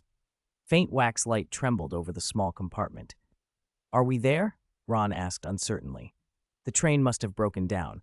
Don't let the sky fool you. It's only 5:30. Hermione glanced at her wristwatch. A bone-deep cold swept through the carriage, making everyone shiver. "Bloody weather. It's only September," Ron muttered, tightening his robes. At that, Eno drew his wand and rose slowly. "We got distracted, and I almost forgot. Stay in the compartment, and don't let the candle go out. There are Dementors outside." He pushed the door open and stepped into the corridor. At the word Dementor, Ron recoiled and pressed his face to the glass. In the dark, shadowy sky, figures began to appear. Pale, ragged shapes drifting through the clouds like ghosts stripped of color. Their forms were blurred and distorted, weaving against the rain-dark backdrop. They hovered above the train like soul-hunting beasts, and panic spread through the carriages as wizards and witches pressed themselves to the windows to stare. For a moment, the train erupted in noise, then the panic thinned into the paralyzing cold of despair. The Dementors brought such crushing emptiness that shouting and struggling felt pointless. Silence fell again. Walking the corridor, Eno felt an old fear long buried. He remembered a winter in the orphanage, a flu epidemic, a storage room the other children called the death room. With medicine scarce, infected children were locked away and left to die. The walls had been covered with handprints and names, now faded into dark purples and browns. He remembered lying on the cold floor, waiting. The memory crawled up his spine, and without him noticing, something changed. If there had been a mirror then, he would have seen his amber eyes gone, replaced by icy blue ones. Clear as sky, deep as ocean, utterly blank. Those eyes held no warmth, no spark. They seemed to take life in themselves. Dementors devoured emotion and left the shell of a body. These eyes were colder and more absolute, as if meant to snuff out every flicker of life. He gripped his wand and was about to cast when a small glow appeared behind him. Hermione walked toward him, holding a candle with both hands. Harry and Ginny followed side by side, Ron at the back. Hermione's face in the candlelight was brave and trusting. As the flame warmed him, the icy blue receded like thawing ice, the color of his gaze softening. "Incendio," Eno called, and a steady flame burst from his wand tip, just as it had the first time he came to Hogwarts, lighting a path on a dark, slippery road. Under its light, the spread of darkness and despair eased. Warmth seeped back into the carriage. For the first time, he understood the old worship of fire. Not only to ward off cold and beasts, but to bring solace, to kindle hope in hopelessness. Eno walked slowly down the corridor, wand alight, like a lamplighter in the rain. Wherever his light passed, people stirred. Compartment doors opened one by one. The younger witches and wizards peered out, curious and clinging to the sight of a flame. The sight was unforgettable. In moments of deepest helplessness, someone walked through the dark holding a torch, small but persistent. Candles and small spells followed in his wake. Draco, Pansy, Daphne, Percy, George, Fred, even second-year Colin joined. Some used the flame charm, some the lighting charm. Others produced candles with clumsy transfiguration. The light grew brighter and the crowd larger. The carriage ceiling lamps blinked back to life as the wave of small flames moved through the train. Eno kept walking at the front, unaware that the flame at his wand tip was subtly changing, charged by the raw emotions behind it. But extreme emotions are a double-edged thing. They are the truest, purest flames, and the most irresistible feast to Dementors. Like moths to a candle, the dark creatures reacted. The Dementors above, as if answering some silent summons, suddenly accelerated. They swooped down, plunging toward the train below. Chapter 173, Dew in the Night, Endless Cold, Endless Gloom, Endless Despair. At first, the Dementors had hovered like a routine inspection force, contained by some rule. They showed a kind of restraint. That restraint was gone now. Countless Dementors swarmed the sky and began to pour toward the train. "Expecto Patronum." A calm whisper echoed from a front carriage. A silver doe materialized, silent and sure, and with quick, elegant steps charged alone into the mass of Dementors. 1 against 100 was madness, but also a kind of courage, the stubborn insistence of conviction, even when success seemed impossible. Inside the compartment, everyone huddled together. The cold dulled even the gathered light. Farther back, the recently repaired overhead lamps flickered on and off, threatening to die. Eno looked around at the anxious young faces and felt helpless. His well-intentioned interference had made things worse. The Dementors, who in the original story would have kept to a bottom-line inspection, were now raging out of control. There was a Patronus already up in the sky, Snape's, yet anyone who could see clearly knew that the situation was dire. A Patronus can hold Dementors at bay only if their strengths are comparable. When they are not, the Dementors overwhelm the Patronus. It was like pouring water on a volcano. The heat simply vaporizes it. The stalemate in the heavens continued. The doe tried to buy time, but too many Dementors were slipping through the gaps and angling for the train. Expecto Patronum. This time no animal shaped up. Instead, a ball of light like a shield blossomed. Lupin stood with his wand gripped, ready for anything. If it came to it, he would die on his way to teach. He'd heard all the school legends. The defense against the dark arts post was cursed. Eno hesitated. This wasn't the Quidditch pitch, and Dumbledore was not here to command miracles. He had two choices: use the last of the inheritance's magic now, or retreat into the sanctuary. But this mess had started because of him. Hiding was not an option. Running would save him a life, but the guilt would be his forever. While he debated, Dementors smashed into Lupin's Patronus. One, then another, then more. Wave after wave came, bringing with them a tide of despair. Chirp, a sound, fragile as a fledgling's first chirp, ran through the carriage. It was faint but carried, and at the front of the train, Snape visibly relaxed when he heard it. A pale blue flame appeared beside Eno, hovering in the middle of the compartment like a living thing.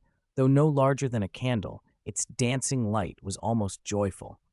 Eno felt the familiar, absolute link with it in his mind, the same tether he'd established with the Acromantula. The blanket of despair that had weighed on the carriage lifted. Not because the Dementors had gone or been purified, but because the blue flame had absorbed the negative emotions from everyone inside.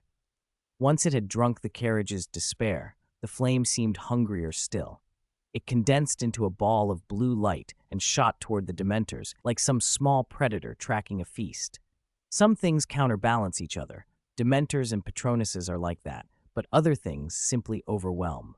The azure flame was one of the latter. The tiny fireball struck the swarm, and in an instant, several Dementors burst into azure flame. Their ragged bodies burned and shimmered in the night like strange blue stars. The rest scattered in panic, as if a natural enemy had been revealed. Colin, camera in hand, pressed the shutter again in the crowd. Terror had not loosened his grip. As the fleeing Dementors thinned, the blue flame behind them grew brighter. Then, with a sound that was at once a hymn of birth and the wail of death, the flame opened, and a slender, elegant blue phoenix took shape. It was ethereal and beautiful, but no one wanted to look at it for long. Its very presence dredged up despair and fear, an endless, suffocating hatred that threatened to overwhelm anyone who stared. The Dementors dispersed.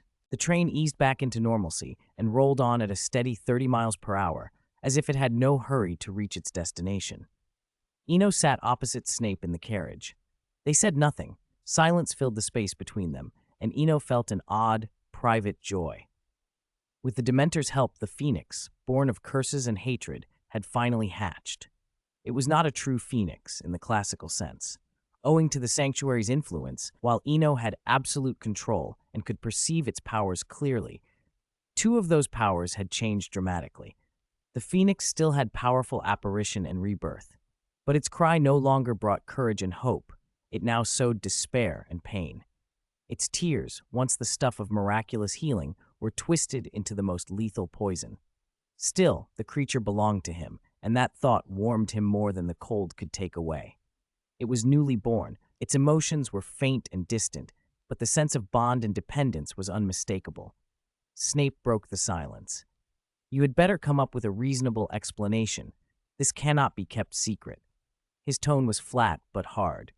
Eno smiled slightly. "I don't need to explain. Mr. Newt Scamander will explain this, and Headmaster Dumbledore already knows." A third tamed phoenix in the wizarding world might seem like a curiosity to some, a source of spectacle. To others, it meant fortunes and a whole new industry. When Eno mentioned Newt and Dumbledore would vouch for him, Snape nodded once and fell quiet again. Eno did not press about Peter. Whatever the silver doe had signified in the sky had already been indication enough. Xiao Di's magical creature share for today Alchemy, British Ministry of Magic, classification XXX. Origin and distribution, native to the Far East and India, sightings are common in those regions. Description: the Alchemy is a winged bipedal creature with a snake-like body covered in feathers, reaching up to 15 feet, about 4.6 meters long. Its eggs appear as if made of the purest, softest silver, which makes them highly prized by poachers. Habits: Alchemies primarily prey on rats and birds, though there are accounts of them carrying off monkeys. They fiercely defend their nests and will attack anyone who approaches their eggs. Abilities and uses: Alchemies can alter their size to fit the space they occupy. Their eggs are sought after for their silver, but taking them is both dangerous and illegal. Someone once wrote in the Daily Prophet about the Hogwarts Express, "You can dislike its slowness, and you can dislike its unpredictability, but you can always trust its mission. No matter how long the journey, it will eventually bring young witches and wizards to Hogwarts." The train slowed again, whistles bellowing, and the carriage announcement followed. 15 minutes later, the engine came to rest. The students poured out like they were fleeing something dreadful in the dark, but Eno walked slowly, following Professor Snape along the quiet path toward the waiting carriages. Suddenly, Snape stopped. "I still have things to do. You don't need to come with me."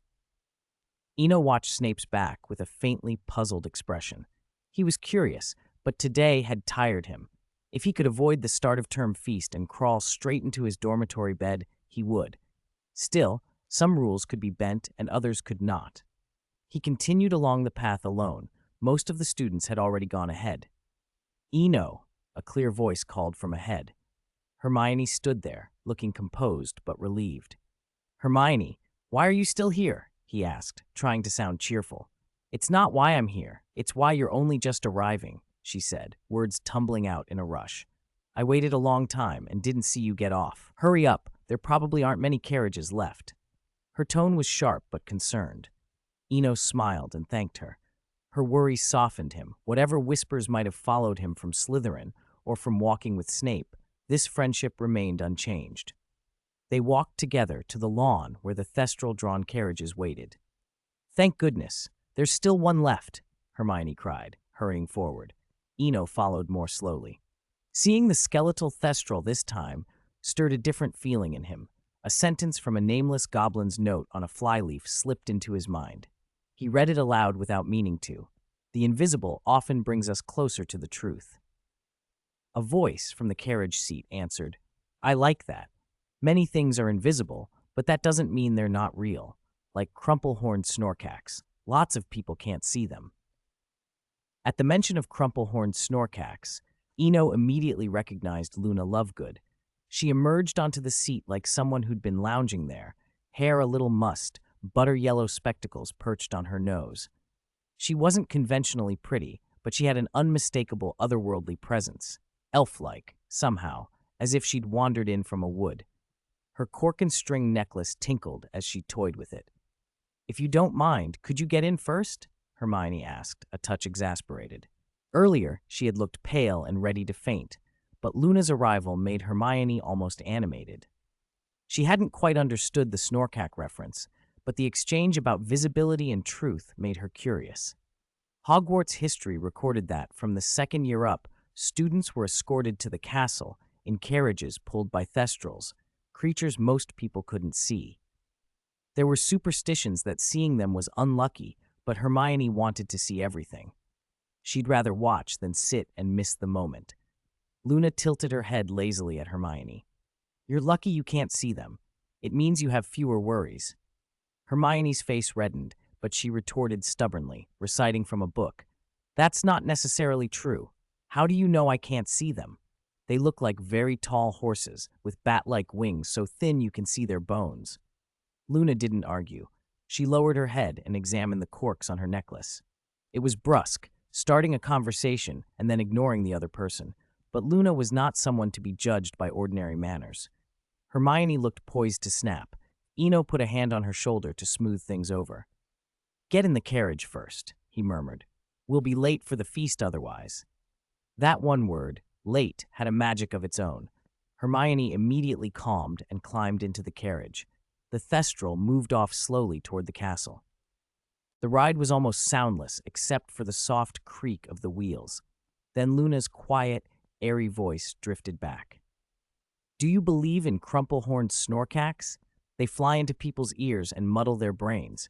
For some reason, you don't have any around you. They seem afraid of you." Eno thought about the remark. Luna's mention of fear made him consider possible reasons. The mirror of Erised had been frozen, and if there were creatures that meddled with thought, that would be all the more worrying. Were snorkax living things, spirits, or merely manifestations of emotion? With too many unknowns, he chose the cautious answer. "I'm sorry. I've never seen one, so I can't say I believe. If you've seen one, then it must exist. Even if only you can see it, existence is existence." Silence fell for a moment. Hermione stifled a smile. Someone else had received the same odd treatment from Luna. Then Luna brightened. "Thank you. You didn't accept it without question, but you didn't dismiss it out of hand. That's a big step. I'll write to my father. There's another person who's nearly a believer. Oh, by the way, if you want to see crumple-horned snorkax, the girl who came with you, she has lots of them around her right now." "Lots." Eno glanced at Hermione reflexively. He really wanted to check, to prove or disprove Luna's claim, but Hermione's expression stopped him. Hurt, a little indignant, like a ruffled kitten. He gave her a small, apologetic smile and tried to put her at ease. It wasn't the moment to poke. The carriage soon reached the castle. The great hall buzzed with the last-minute chatter of students. As Eno stepped across the threshold, the room fell silent, a hush so complete it felt like being underwater. He was used to such dramatic pauses. He raised his arm casually and waved, then grinned and clapped once. Clap! Clap, clap! No one knew who started it, but the single clap was contagious, and the hall erupted into applause. Fred and George climbed onto their stools, brandishing a small torch with a curious blue flame, some hastily transfigured novelty, while Professor McGonagall watched with an indulgent half-smile. Given what had happened on the train, she preferred a little harmless levity to let the students shake off their fear. Dumbledore, at the head table, looked on with quiet amusement. By accident or fate, the blue flame of George's torch aligned with Eno from Dumbledore's vantage point so that Eno appeared to stand within azure light. The sight stirred a vague recognition in Dumbledore, azure flames, phoenix imagery, and he found himself clapping softly as well. The applause tapered off. Eno made his way to the Slytherin table without speaking, not because he had nothing to say, but because it would have been impertinent to address the hall before the headmaster and the staff. When Dumbledore rose, it was a signal. Professor McGonagall moved forward too. A group of new third years waited nervously in the center of the hall for the sorting ceremony to begin. Seeing them, the older students smiled, encouraging, knowing, making the newcomers' jitters ease. Slowly, the earlier dread from the train and the Dementor faded into the warm, bustling life of the school. The sorting ceremony ended quickly. As the last first year descended the dice, cheers rose up again in the great hall, everyone eager for the start of term feast. Before the plates were swept away, however, Dumbledore rose and walked to the front. He looked over every face in the hall and spoke with unusually grave seriousness. Before you indulge in a delicious meal and let your minds wander, I must remind you of a very important matter. Today, Hogwarts received some Dementors from Azkaban. They were sent by the Ministry of Magic to perform official duties. No doubt you have heard as they searched the Hogwarts Express. Murmurs rippled through the students, but the hall fell silent when everyone noticed how stern Dumbledore had become. He was angrier than anyone present had seen him in a long time. Facing his gravity, no one dared to be flippant. Rest assured, someone will be held accountable for this. He continued slowly and deliberately. No matter whose decision it was, someone will pay the price. His words landed like a hammer. The idea that Dementors had attacked the student train, unthinkable, stung everyone at Hogwarts. Dumbledore relaxed his features a little and allowed a small smile to reappear. Now, on a happier note, this year we welcome 2 new professors. First, Professor Remus Lupin, Dumbledore announced, gesturing toward the staff table. The students applauded as Lupin nodded quietly. He was modest and clearly competent, a marked contrast to Lockhart's showmanship. Then Dumbledore continued, "And our second new professor is Rubeus Hagrid." Hagrid shot to his feet with a thunderous whoosh, jostling the long table in front of him as crimson flooded his cheeks. He placed his huge, rough hands on the wood for a moment, unsure what to do with them, then sat back down, beaming. Dumbledore chuckled and explained, "Professor Kettleburn retired at the end of last term, and I have asked Rubeus Hagrid to take over care of magical creatures in addition to his duties as gamekeeper." Applause followed, though less enthusiastic than for Lupin. It did nothing to dampen Hagrid's delight. Being named a Hogwarts professor and earning Dumbledore's trust was a dream come true. With that, Dumbledore tapped the table and platters of food poured out across the benches. The feast began. Time, like the mist over the Black Lake, slipped away until the first weekend of term arrived. Eno did not go into Hogsmeade. He stayed in his dormitory. Maybe most people, when they finally have what they couldn't get before, feel a little flat about it. Eno's reason was simpler. The weather was wild, and he preferred to stay in. The previous week had been stormy in more ways than the wind. The Daily Prophet had devoted a page to excoriating the Ministry and Minister Fudge for the Dementor's intrusion. The photographs, students terrified on the train, Dementors hovering, had fired up public outrage. The minister moved quickly to save face. He admitted mistakes, then pointed the finger at Gawain Robards, head of the Auror office, who took the brunt of public anger. The next day, the prophet ran a different image, a blue phoenix shining in the night, students on the train holding up wands whose sparks became a ring of light. The paper seemed to play both sides in turn, one day attack, one day defense. In reality, it had become a stage for 2 factions to do battle. The obvious winner was Dumbledore. The hidden one was Colin Creevy, whose camera provided many of the iconic shots and who rumor said might be recruited as a special correspondent for the Prophet after graduation.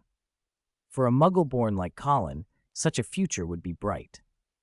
After a week of back and forth, Fudge's political position was weakened. Dumbledore's influence and public anger forced changes. Dementors were replaced outside the castle by Aurors and specialist combat wizards, and several department positions changed hands. Fudge, however, held on to his office. His fast PR moves had, at least for now, kept him in place. Eno minded none of it. He folded up the morning paper and sat quietly. A blue flash of light blinked on his desk. Where there had been nothing an instant before now lay a 5-foot length of tattered, irregular leather. Finally, he breathed. He recognized it at once, a shed piece of basilisk skin from the Chamber of Secrets. Since the start of term feast, he had sent his phoenix to search the pipes for the chamber. He hadn't asked Harry or Fawkes for help. His bird was his own, after all, but his phoenix, unlike Fawkes, was a bit slow. It would obey commands perfectly, but could not communicate, and expressed itself only shallowly. If Fawkes were a border collie, his phoenix was more like a husky, eccentric and a little dim. Dumbledore, having seen the bird, had insisted it be kept out of sight of students. He knew the bird's presence might complicate matters. Eno picked up his wand and said, "Defindo." A red beam cut through the air and the snake's skin split with a dry tearing sound. The hide resisted magic well, but it yielded. Rare magical materials kept their power for a long time. With the location confirmed, the rest was simple. He slipped on thick, plain spectacles and softly called, "Feedid."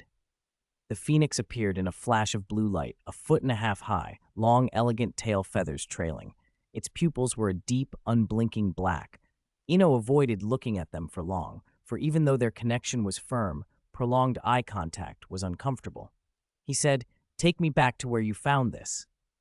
Blue light shimmered, and in an instant they were in a damp, ruinous place. Bones of small animals littered the ground, and strange fungi crawled up the stone. The lair of a basilisk was not a place to charge in. Even with his glasses on, Eno knew the deadly power those eyes could hold. He'd come prepared for a different approach. "Winter is coming," he cried. The incantation felt theatrical even as it worked. Snowflakes danced from his wand, and a cold mist rolled along the floor. Wherever the frost touched, stone, pillar, the bone-strewn ground, a thick sheen of white crystallized. "Guard it," he told the phoenix. "If anything thaws or moves, call me." While the bird watched, Eno gathered what pieces of skin he could find. Even if he didn't need them immediately, it would be foolish to leave such rare material behind. About half an hour later, the phoenix's summons came. Eno scooped the bird up, and they vanished. They reappeared in the sanctuary. On the wide path lay a hulking corpse, a fresh basilisk, about 30 feet long. Seeing the intact carcass confirmed Eno's suspicion. So long as no new passage had been opened and nothing had been hatched within the sanctuary, it seemed to follow a strict rule. The place took a life for every life brought into it. With the phoenix's mobility, however, the sanctuary's mechanism might finally be used as a trump card. Xiao Di's daily share of magical creatures. Basilisk, the king of serpents. British Ministry of Magic, classification, XX. Origin and distribution. Basilisks are artificially bred. The first recorded specimens were produced by Herpo the Fowl, a Greek dark wizard and parselmouth. He discovered that a dangerous giant serpent could be hatched from a rooster's egg if incubated by a toad. Appearance. A basilisk is a massive dark green snake with yellow eyes, capable of reaching lengths up to 50 feet, about 15 meters. Male basilisk hatchlings often have a bright red feather on their heads. Habits. If food is plentiful, basilisks consume mammals, birds, and other reptiles. They can live extraordinarily long lives. Rumors say Herpo's original basilisk lived for 9 centuries. Their scales deflect many spells. Like other snakes, they shed their skin as they grow. Parseltongue can lull a basilisk into deep sleep, halting its growth in a kind of suspended animation. Abilities and uses. A basilisk's fangs are highly venomous, but its eyes are deadlier. A direct gaze causes instant death. Indirect contact, seeing a basilisk's eyes reflected or through another medium, causes petrification. Victims can be revived only with a potion made from mandrake. Phoenixes are immune to a basilisk's gaze. Many arachnids, including Aragog and his family of acromantulas, fear this creature.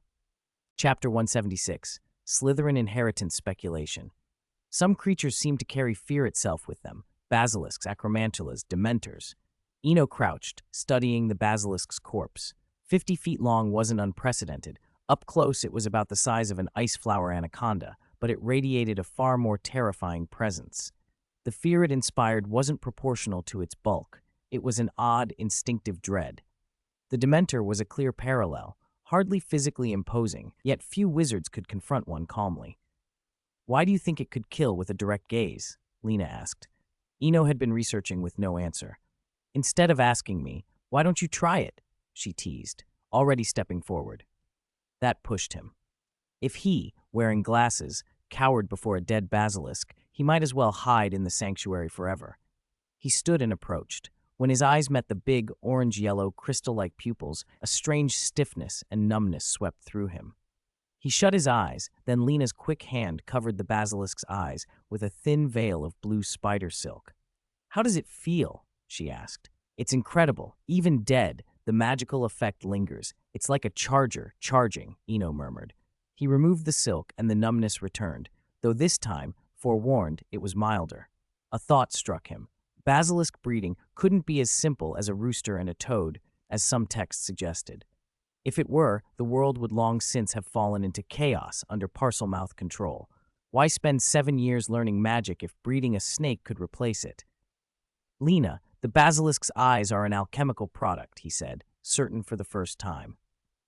Before she could answer, he took the oil lamp from the red maple and, in the dim light, saw faint patterns deep within the pupil, like an inscription. "Wait here," he said, and vanished from the sanctuary. Half an hour later, a thick 2-inch volume lay open on the frost-covered tea table in the sanctuary. Beside it, a parchment was full of strange symbols. Eno sat on the floor, flipping through the book and comparing it to the parchment. The only sound in the room was paper whispering beneath his fingers. Lena stayed near the ice flower. The original anaconda had been chased off to the side. Even as a transfiguration construct, it still behaved like a snake, motionless and patient, coiling and waiting. The pages he turned became thinner and thinner, but the Ancient Runes Dictionary yielded nothing that matched the pattern in the basilisk's pupil. That was disappointing. Lena broke the silence. "Why don't you ask for guidance? I told you before, you're their nominal apprentice. If you have questions, ask." Eno hesitated.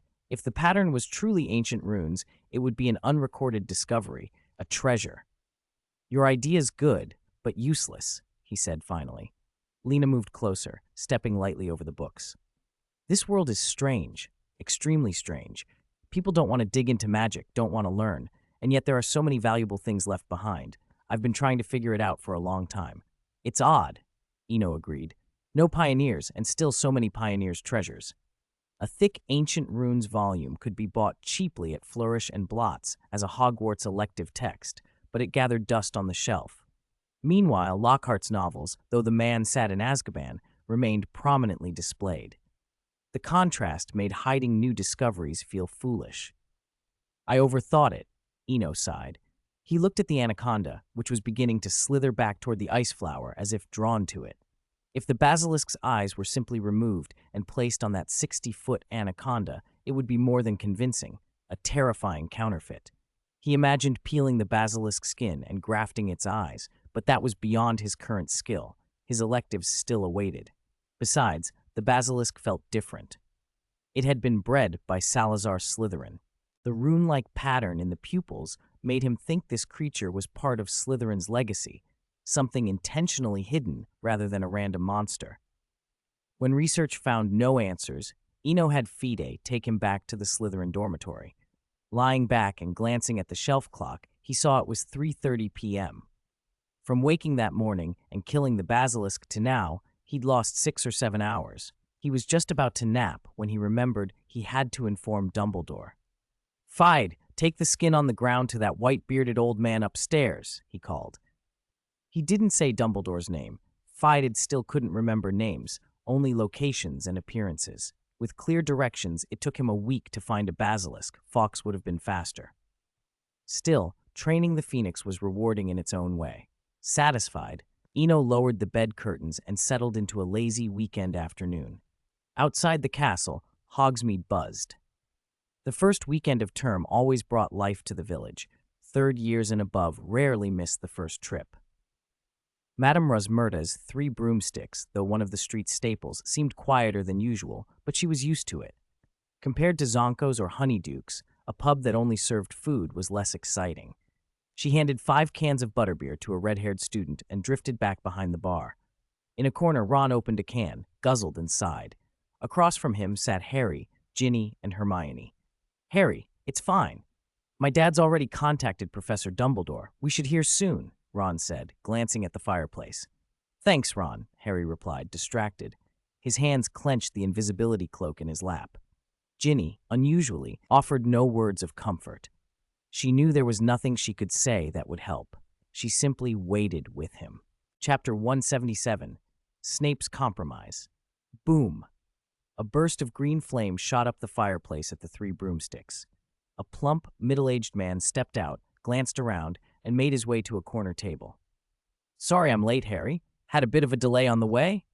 Arthur Weasley looked tired, as if there were a dozen things on his mind. He sat, grabbed the butterbeer on the table, and downed it in one gulp. "It's all right, Uncle Arthur. Is he all right over there?" Harry's eyes shone with a mixture of hope and worry. "Of course, couldn't be better. He eats more than the ghouls in the attic," Arthur said, trying to put Harry at ease. Seeing Harry relax, the others at the table visibly eased too. Ginny, unable to hide her excitement, asked, "Dad, didn't he ask you to bring anything for Harry? A message or something?" "A message? Oh, right." Arthur smacked his forehead, furtively pulled a letter from a hidden pocket inside his coat, and handed it to Harry. "He asked me to give this to you. Oh, and Professor Dumbledore has replied. It'll take a bit longer. The ministry's been touchy, especially Fudge. Some things can't be rushed or they go wrong." Harry nodded seriously. He'd been following the papers. He knew how tense everything was. "I'm not in a hurry. Clearing Sirius's name matters more than revenge on Pettigrew." "Good lad. That's the right attitude. Give it at most a month. We're all trying to smooth things over." Arthur patted him reassuringly. "I won't stay long. You'll likely see him by Christmas at the latest, free by then." As Arthur headed to the fireplace, Harry tore open the envelope. The handwriting inside was shaky and crooked. Sirius had been in Azkaban too long. But the letter itself thrilled Harry. The scrawled sentences, the caring between the lines, tasted like family for the first time. Sirius even praised Mrs. Weasley's cooking. After a while, Harry folded the letter carefully and slipped it into his pocket. Ron noticed the change in his friend's expression and asked, curious, "What's he say? Did the old bat actually agree to hand over Pettigrew?" "You should call him Professor Snape," Hermione snapped, offended. In her view, Snape's situation was pitiable. Girls could be emotional, Ginny nodded beside her. There was no denying Snape had done many contemptible things, but a tragic figure could still inspire sympathy. Meanwhile, beneath the castle, in the potions classroom office, Snape finished his daily round of medicine for Peter Pettigrew. Pettigrew's wails echoed pitifully as Snape closed the secret compartment without looking back. His skill with potions let him brew draughts that inflicted pain without irreparably shattering a man's mind. The point, Snape thought coldly, was to force Pettigrew to feel a proper sense of guilt while he remained sane enough to register it. This ritual wouldn't last long. Dumbledore planned to take the man away, to protect someone else from further harm. Snape sat at his desk. An old notebook lay open, and a 3-inch photograph slipped between the pages. In it, a girl smiled, clear emerald eyes bright as spring leaves, impossibly lovely. Looking at that picture, Snape recalled Dumbledore's words from the start of term. The protective magic Lily cast depends on the cohesion of family affection, but Harry hasn't felt much family affection at his aunt's house. It had been a plea. Snape told himself he had to compromise. The dark mark had not faded, and he knew better than most what that implied. Hogsmeade quieted as evening fell after a day of bustling trade. Students trailed back toward the castle in laughing clusters. At the main gate, Filch stood with an oil lamp, poised to make a fuss. This was his element. With so many students around in the first week, he limited himself to checking known troublemakers. But tonight, He'd found a new target, a Slytherin boy who had been shaking. That sort of obvious sign couldn't be ignored. As Filch approached, Draco felt his nerves spike. He hadn't smuggled any contraband, but the sight of the lamp made him instinctively uneasy. He couldn't forget the first day of term. Eno, like a dark wizard, waving an old oil lamp in one hand, a wand in the other, muttering odd words about harassing gadflies. Filch stopped him. "Open it. Routine inspection. The castle gave me the right." A few minutes later, Filch regarded the boy in front of him with a conflicted expression. He wanted to scold him for trembling over a bit of candy, but he also suspected this might be a trick. He cast a pinched, searching look behind the student before moving on. Night slid over the castle. Draco pushed open the dormitory door with a brown paper bag in hand. "Eno, I bought sweets." "Thanks, 1 sec," Eno called, returning to his watering of the last 2 clay pots. 4 potted plants lined the dormitory shelf. One burst of greenery belonged to the berry seed Narnia had given him. The other 3 bare pots held the magic beans from the Grimm brothers. They hadn't sprouted yet, but the harvest festival at the end of September was approaching. According to old tale logic, seeds blessed by the harvest goddess should show something by the first harvest festival. He finished watering, set down his wand, and took a creamy toffee from the table, the familiar taste settling around him. Draco flopped down and began reciting the day's events. When Eno mentioned Filch's lamp, he said guilty. "Sorry, that was my fault. I was distracted." "It's nothing." Draco waved it off. Then he remembered something. "Your book's out on the 12th, right?" "The 12th," Eno confirmed. "It comes out in England next Wednesday. There's a companion record with it. Don't worry, I'll send you an autographed copy." Draco wasn't surprised Eno knew about the release. The pureblood circles weren't large. Secrets didn't stay secret. Marcus Flint, the Slytherin being held back, helped spread news. "Even if you send it, I'll buy some and put them in the common room," Draco said earnestly. Eno shook his head. "No need. We're friends. I'm not doing this to make money." "Ha! Even if you don't buy them, someone will, and they'll end up in the common room," Draco said confidently. Eno didn't try to argue.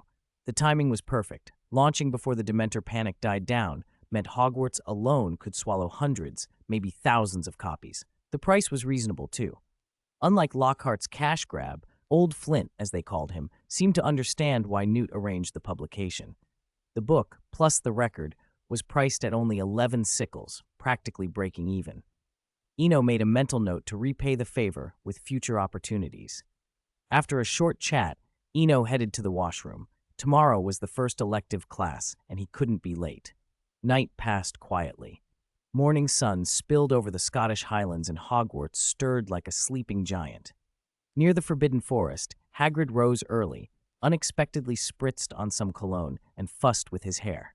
Today was his first class as a teacher. That was occasion enough. He wanted the students to meet something special, so he'd chosen a relatively gentle magical creature for an introduction. He checked Buckbeak one last time and led him out across the lawn. Today's magical creature, Hippogriff. British Ministry of Magic, classification level XXX. Origin and distribution, hippogriffs originated in Europe and are now found worldwide. Appearance, a hippogriff has the head and wings of a giant eagle and the body of a horse. They are capable of being tamed, but this should only be attempted by experienced handlers. Habits, hippogriffs like to dig for insects and will also eat birds and small mammals. During the breeding season, they build nests on the ground and lay a single, large, fragile egg that can hatch within 24 hours. Young hippogriffs may attempt flight within a week, though it takes several months before they can fly long distances. Approach protocol. Always keep eye contact with a hippogriff. The correct first move is to bow. If the hippogriff bows back, it is safe to approach. Chapter 178, Time Turner Hypothesis, additional chapter for such a lovely smile. Under the warm morning sun, Eno stood on the lawn and watched Hagrid excitedly guide the young wizards through the process of opening the Monster Book of Monsters. There were some things he wasn't going to stop. Both Hagrid and Draco needed to learn lessons of their own. People lecturing people didn't always work, but experience did. Events have a way of teaching that sticks. Only by feeling something firsthand could they avoid repeating the same mistakes. and learned that danger wasn't always so close to being averted. Hagrid's lesson went on. To Draco, the simple-minded professor always looked a lot like Goyle, lumbering, oblivious, and beneath contempt. He kept a sneer on his face as he followed the instructions and opened the monster book anyway. Maybe Hagrid explained everything in such earnest detail that Draco worried appearing ignorant would be worse than obeying orders. In Hagrid's eyes, the class was already a success. Once all the students had managed to open their books, he beamed and boomed. "All right, now let's start the lesson proper. All of you stay put and don't wander off. I'll go fetch the creature for you. You're gonna love these little darlings." He strode into the edge of the forbidden forest, leaving Fang behind as if the boarhound were guarding the group. "I really don't know what that great oaf plans to bring out next. If you ask me, he should stick to gamekeeping. Hogwarts has fallen. Anyone can be made a professor now," Draco sniffed, voice sharp. "Malfoy!" Harry snapped, ready to leap at him, but Ron grabbed his arm. "Harry, forget it. Don't bother," Ron hissed. "It's Hagrid's first lesson." He squeezed Harry's arm to dissuade him. Things were different now. Ron still remembered the feeling of being suspended in midair last year, and besides, today he only wore his robes. The memory tugged at Harry too, and after a moment's struggle he said no more. Draco, watching them, looked disappointed. He would have preferred Scarhead to put up a fight. Their easy restraint made the morning less entertaining. Time crawled on. Hagrid reappeared, leading a tremendous creature. At the sight of him, the Slytherins fell silent. After all, Hagrid was technically a professor. As he stepped aside, the students glimpsed what he was holding back, an odd beast with the head and wings of an eagle and the body of a horse, a patchwork of two animals fused into one. "A hippogriff! Hagrid's gone mad!" Hermione blurted. Harry and Ron turned at once, surprised. Eno noticed Hermione's sudden presence too. She appeared as if from nowhere. He was certain she hadn't been in the Gryffindor cluster before. He'd first thought maybe the butterfly effect had changed which classes everyone took, that Hermione somehow hadn't chosen her usual timetable. Now that seemed less likely. He glanced at Hermione's neck. Beneath her pale, swan-like throat hung a small, delicate pendant. The most mysterious thing in the whole affair, Eno thought. He'd long suspected the time-turner was more than an ordinary device, trans-dimensional perhaps, or something that shouldn't exist at all. Those who toy with time risk being toyed with by it in turn. The thief of time might pay more than just a shortened life. Still, another possibility nudged at him. If a time-turner's accelerated usage could somehow feed back into the sanctuary, maybe it could trigger the next improbable journey sooner. He fell into thought and forgot to look away. Hermione had noticed Eno looking from the start. She'd seen his gaze and, though surprised, felt a little shy and oddly pleased. But pleasure in one direction produced sourness in another. In the Slytherin group, Pansy looked put out. What was he staring at? It wasn't an evening dress. They were all in the same black robes. "Humph," she muttered. A stifled cough came from Pansy, and Eno turned. "Are you all right?" he asked. "Fine," she answered, turning her head awkwardly. "My throat just felt funny for a moment." Her perfunctory reply made Draco snicker and nearly set Daphne off as well. Hermione, sensing the attention had shifted, raised her head and no longer looked shy. She met the dark-haired girl's stare across the space, though Buckbeak's towering body blocked them. "Quick, come on," Hagrid urged, holding one end of a chain tight. The hippogriff's eyes were an odd orange, wild and untamed. The beast seemed to make the students edge back a few steps. Eno admired Hagrid's nerve. Bringing a hippogriff to a third-year Care of Magical Creatures class was bold. The lesson might be more for Hagrid's benefit than anyone else's. True learning often comes from experience. Hagrid tethered the hippogriff to the fence, then faced the group. "You've probably never seen one of these before. This is a hippogriff. If you want a closer look, come up a bit." He introduced it with boyish pride and then warned, "Now, you can be sure it generally won't hurt you, provided you don't do anything to anger it." The students exchanged skeptical looks. They had thought the beasts only looked frightening, not that they could actually attack. Hagrid looked a bit flustered. "Look, Buckbeak's very well behaved," he added, and gave the creature a big, cushiony pat. The hippogriff shuddered under the touch, its thick, clawed forelegs scraping the grass so hard they left jagged gouges. The students retreated further still. Hagrid scanned the faces and then called out, "Harry!"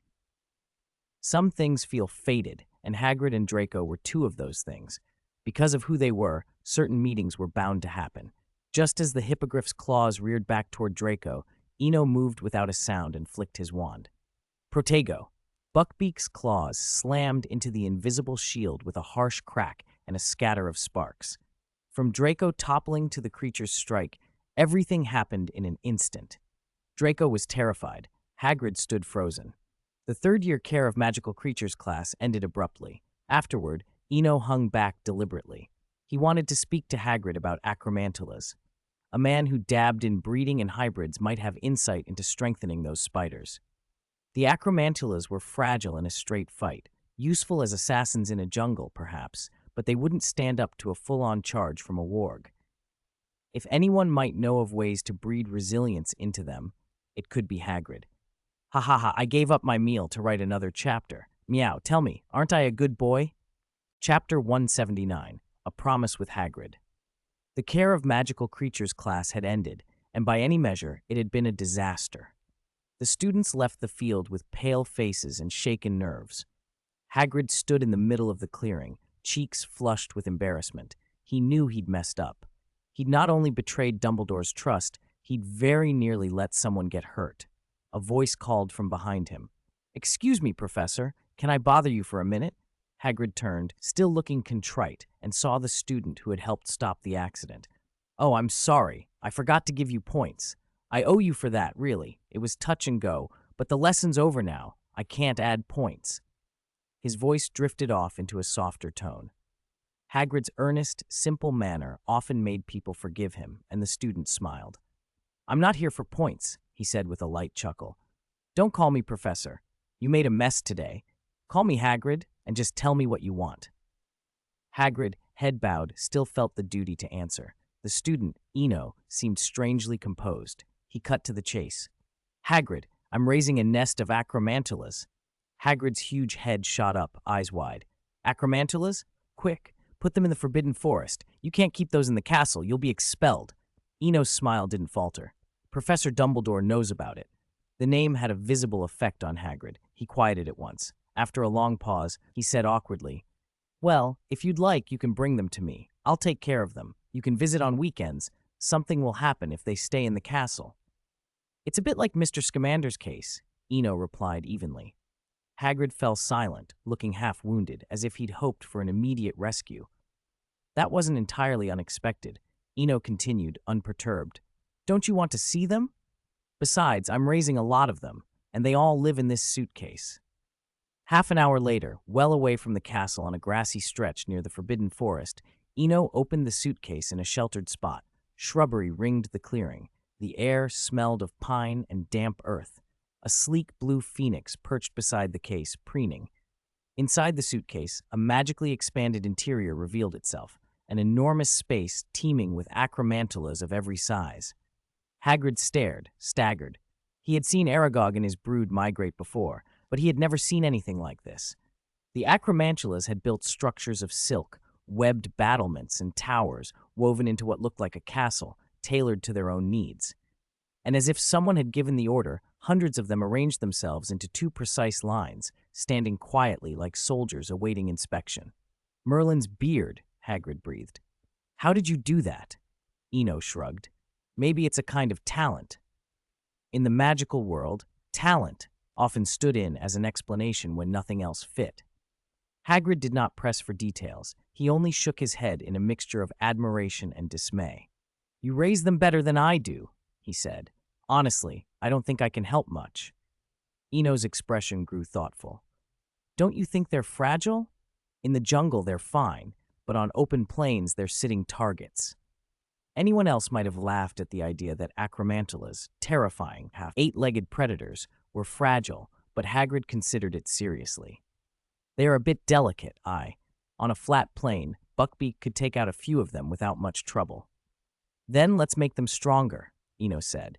"Their biggest weakness is those thin legs. If we could reinforce or redesign them, Maybe we could breed a strain that can live on the plains. Breed a new species? Hagrid repeated slowly, the phrase rolling around in his mouth. He seemed to warm to the idea.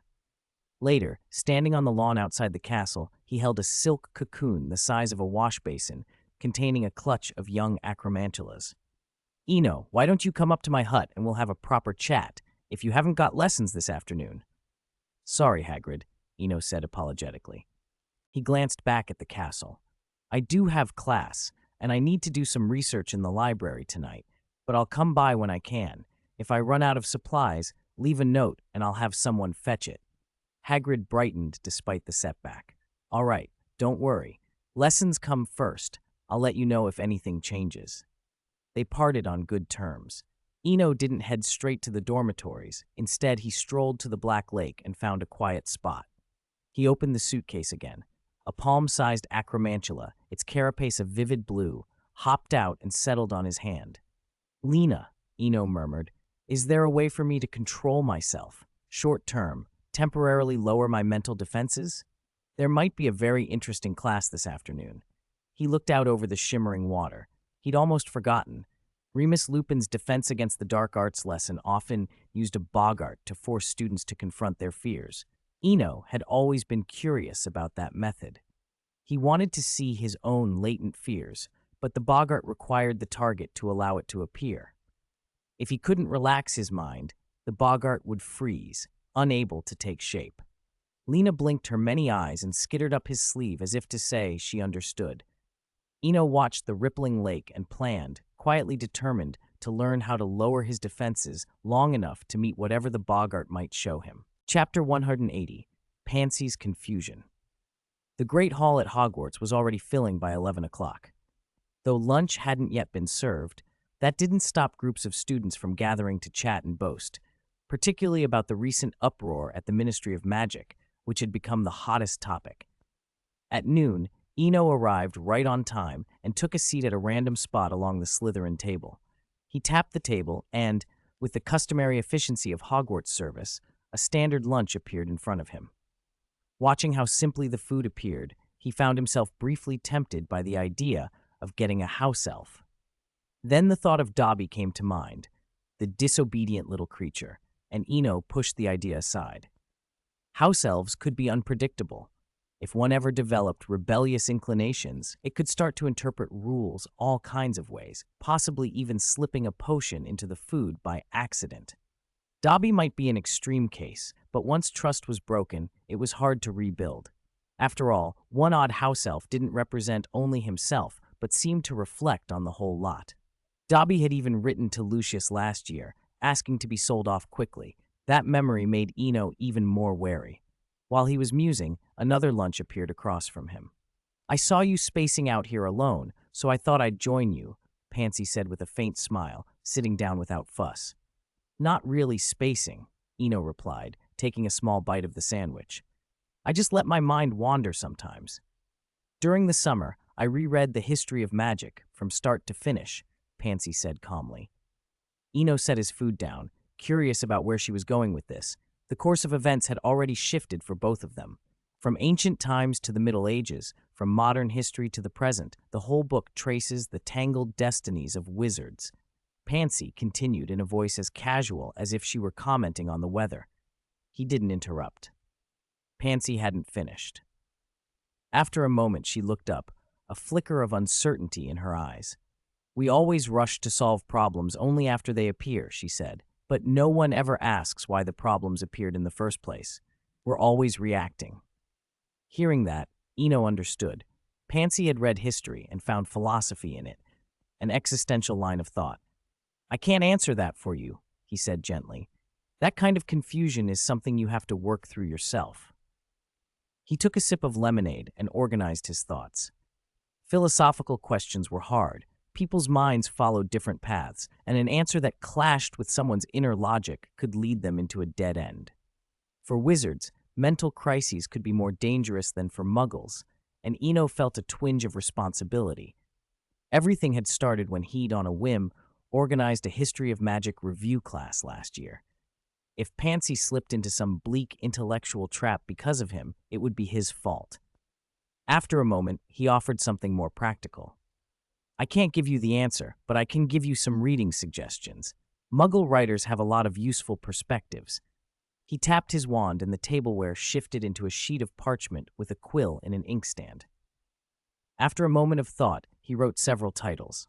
Sartre on freedom, Beauvoir on the hidden mechanisms of oppression, Kierkegaard on anxiety, Camus on rebellion, Heidegger on technology. He hadn't bothered to list the classical philosophers. Pansy's problem sprang from history and, more specifically, sociology and humanism. These modern thinkers would address the sort of questions she was having. Pansy scanned the list, folded the parchment, and tucked it into her pocket. Eno tapped the table again, and the steaming standard lunch reappeared. For a while, neither of them spoke. Hogwarts followed a steady daily rhythm. After lunch, classes didn't start until 3, leaving a long, idle stretch in the afternoon, though for most first and second years, there was usually only one lesson anyway. By 2:30, the Slytherin common room was quieting down as students with afternoon classes began to leave. Professor Lupin arrived promptly for his Defense Against the Dark Arts lesson on the 4th floor. The classroom felt familiar to him. The students looked up at him with cautious interest. His clothes were still plain, but his color was better than it had been on the train. "Good afternoon," he said gently from the front of the room. "Put your textbooks away and line up. Today we'll have a practical lesson. You only need your wands." The class was surprised by the practical focus, but remembering Lupin's steady demeanor on the train, they complied. "Very good," Lupin said. "Now, one moment." He waved his wand and all the desks, chairs, and benches slid and stacked neatly against the walls. An old wardrobe then floated in through the door, settling onto the floor with a soft thud, an impressive levitation charm that reassured the students. But as Lupin approached the wardrobe, a thumping sound came from inside. The students at the front stepped back a little. "No need to be worried," Lupin said with a small smile. "There's a boggart inside." He explained that boggarts preferred dark, enclosed places, wardrobes, under beds, cupboards, and that once he'd even found one living in a grandfather clock. "Now," he said, looking around the room, "what is a boggart?" Eno watched the wardrobe quietly, not angling to be first in line. He thought about what might lie at the core of his own subconscious fears. He had been through many terrifying things: an old witch who ate people, Quirrell in Voldemort's grip his first year, Dementors descending from the sky, and even the strange, uncanny figure of Santa Claus from Narnia. None of those had left him with a single all-consuming terror, but they crowded his imagination in different ways.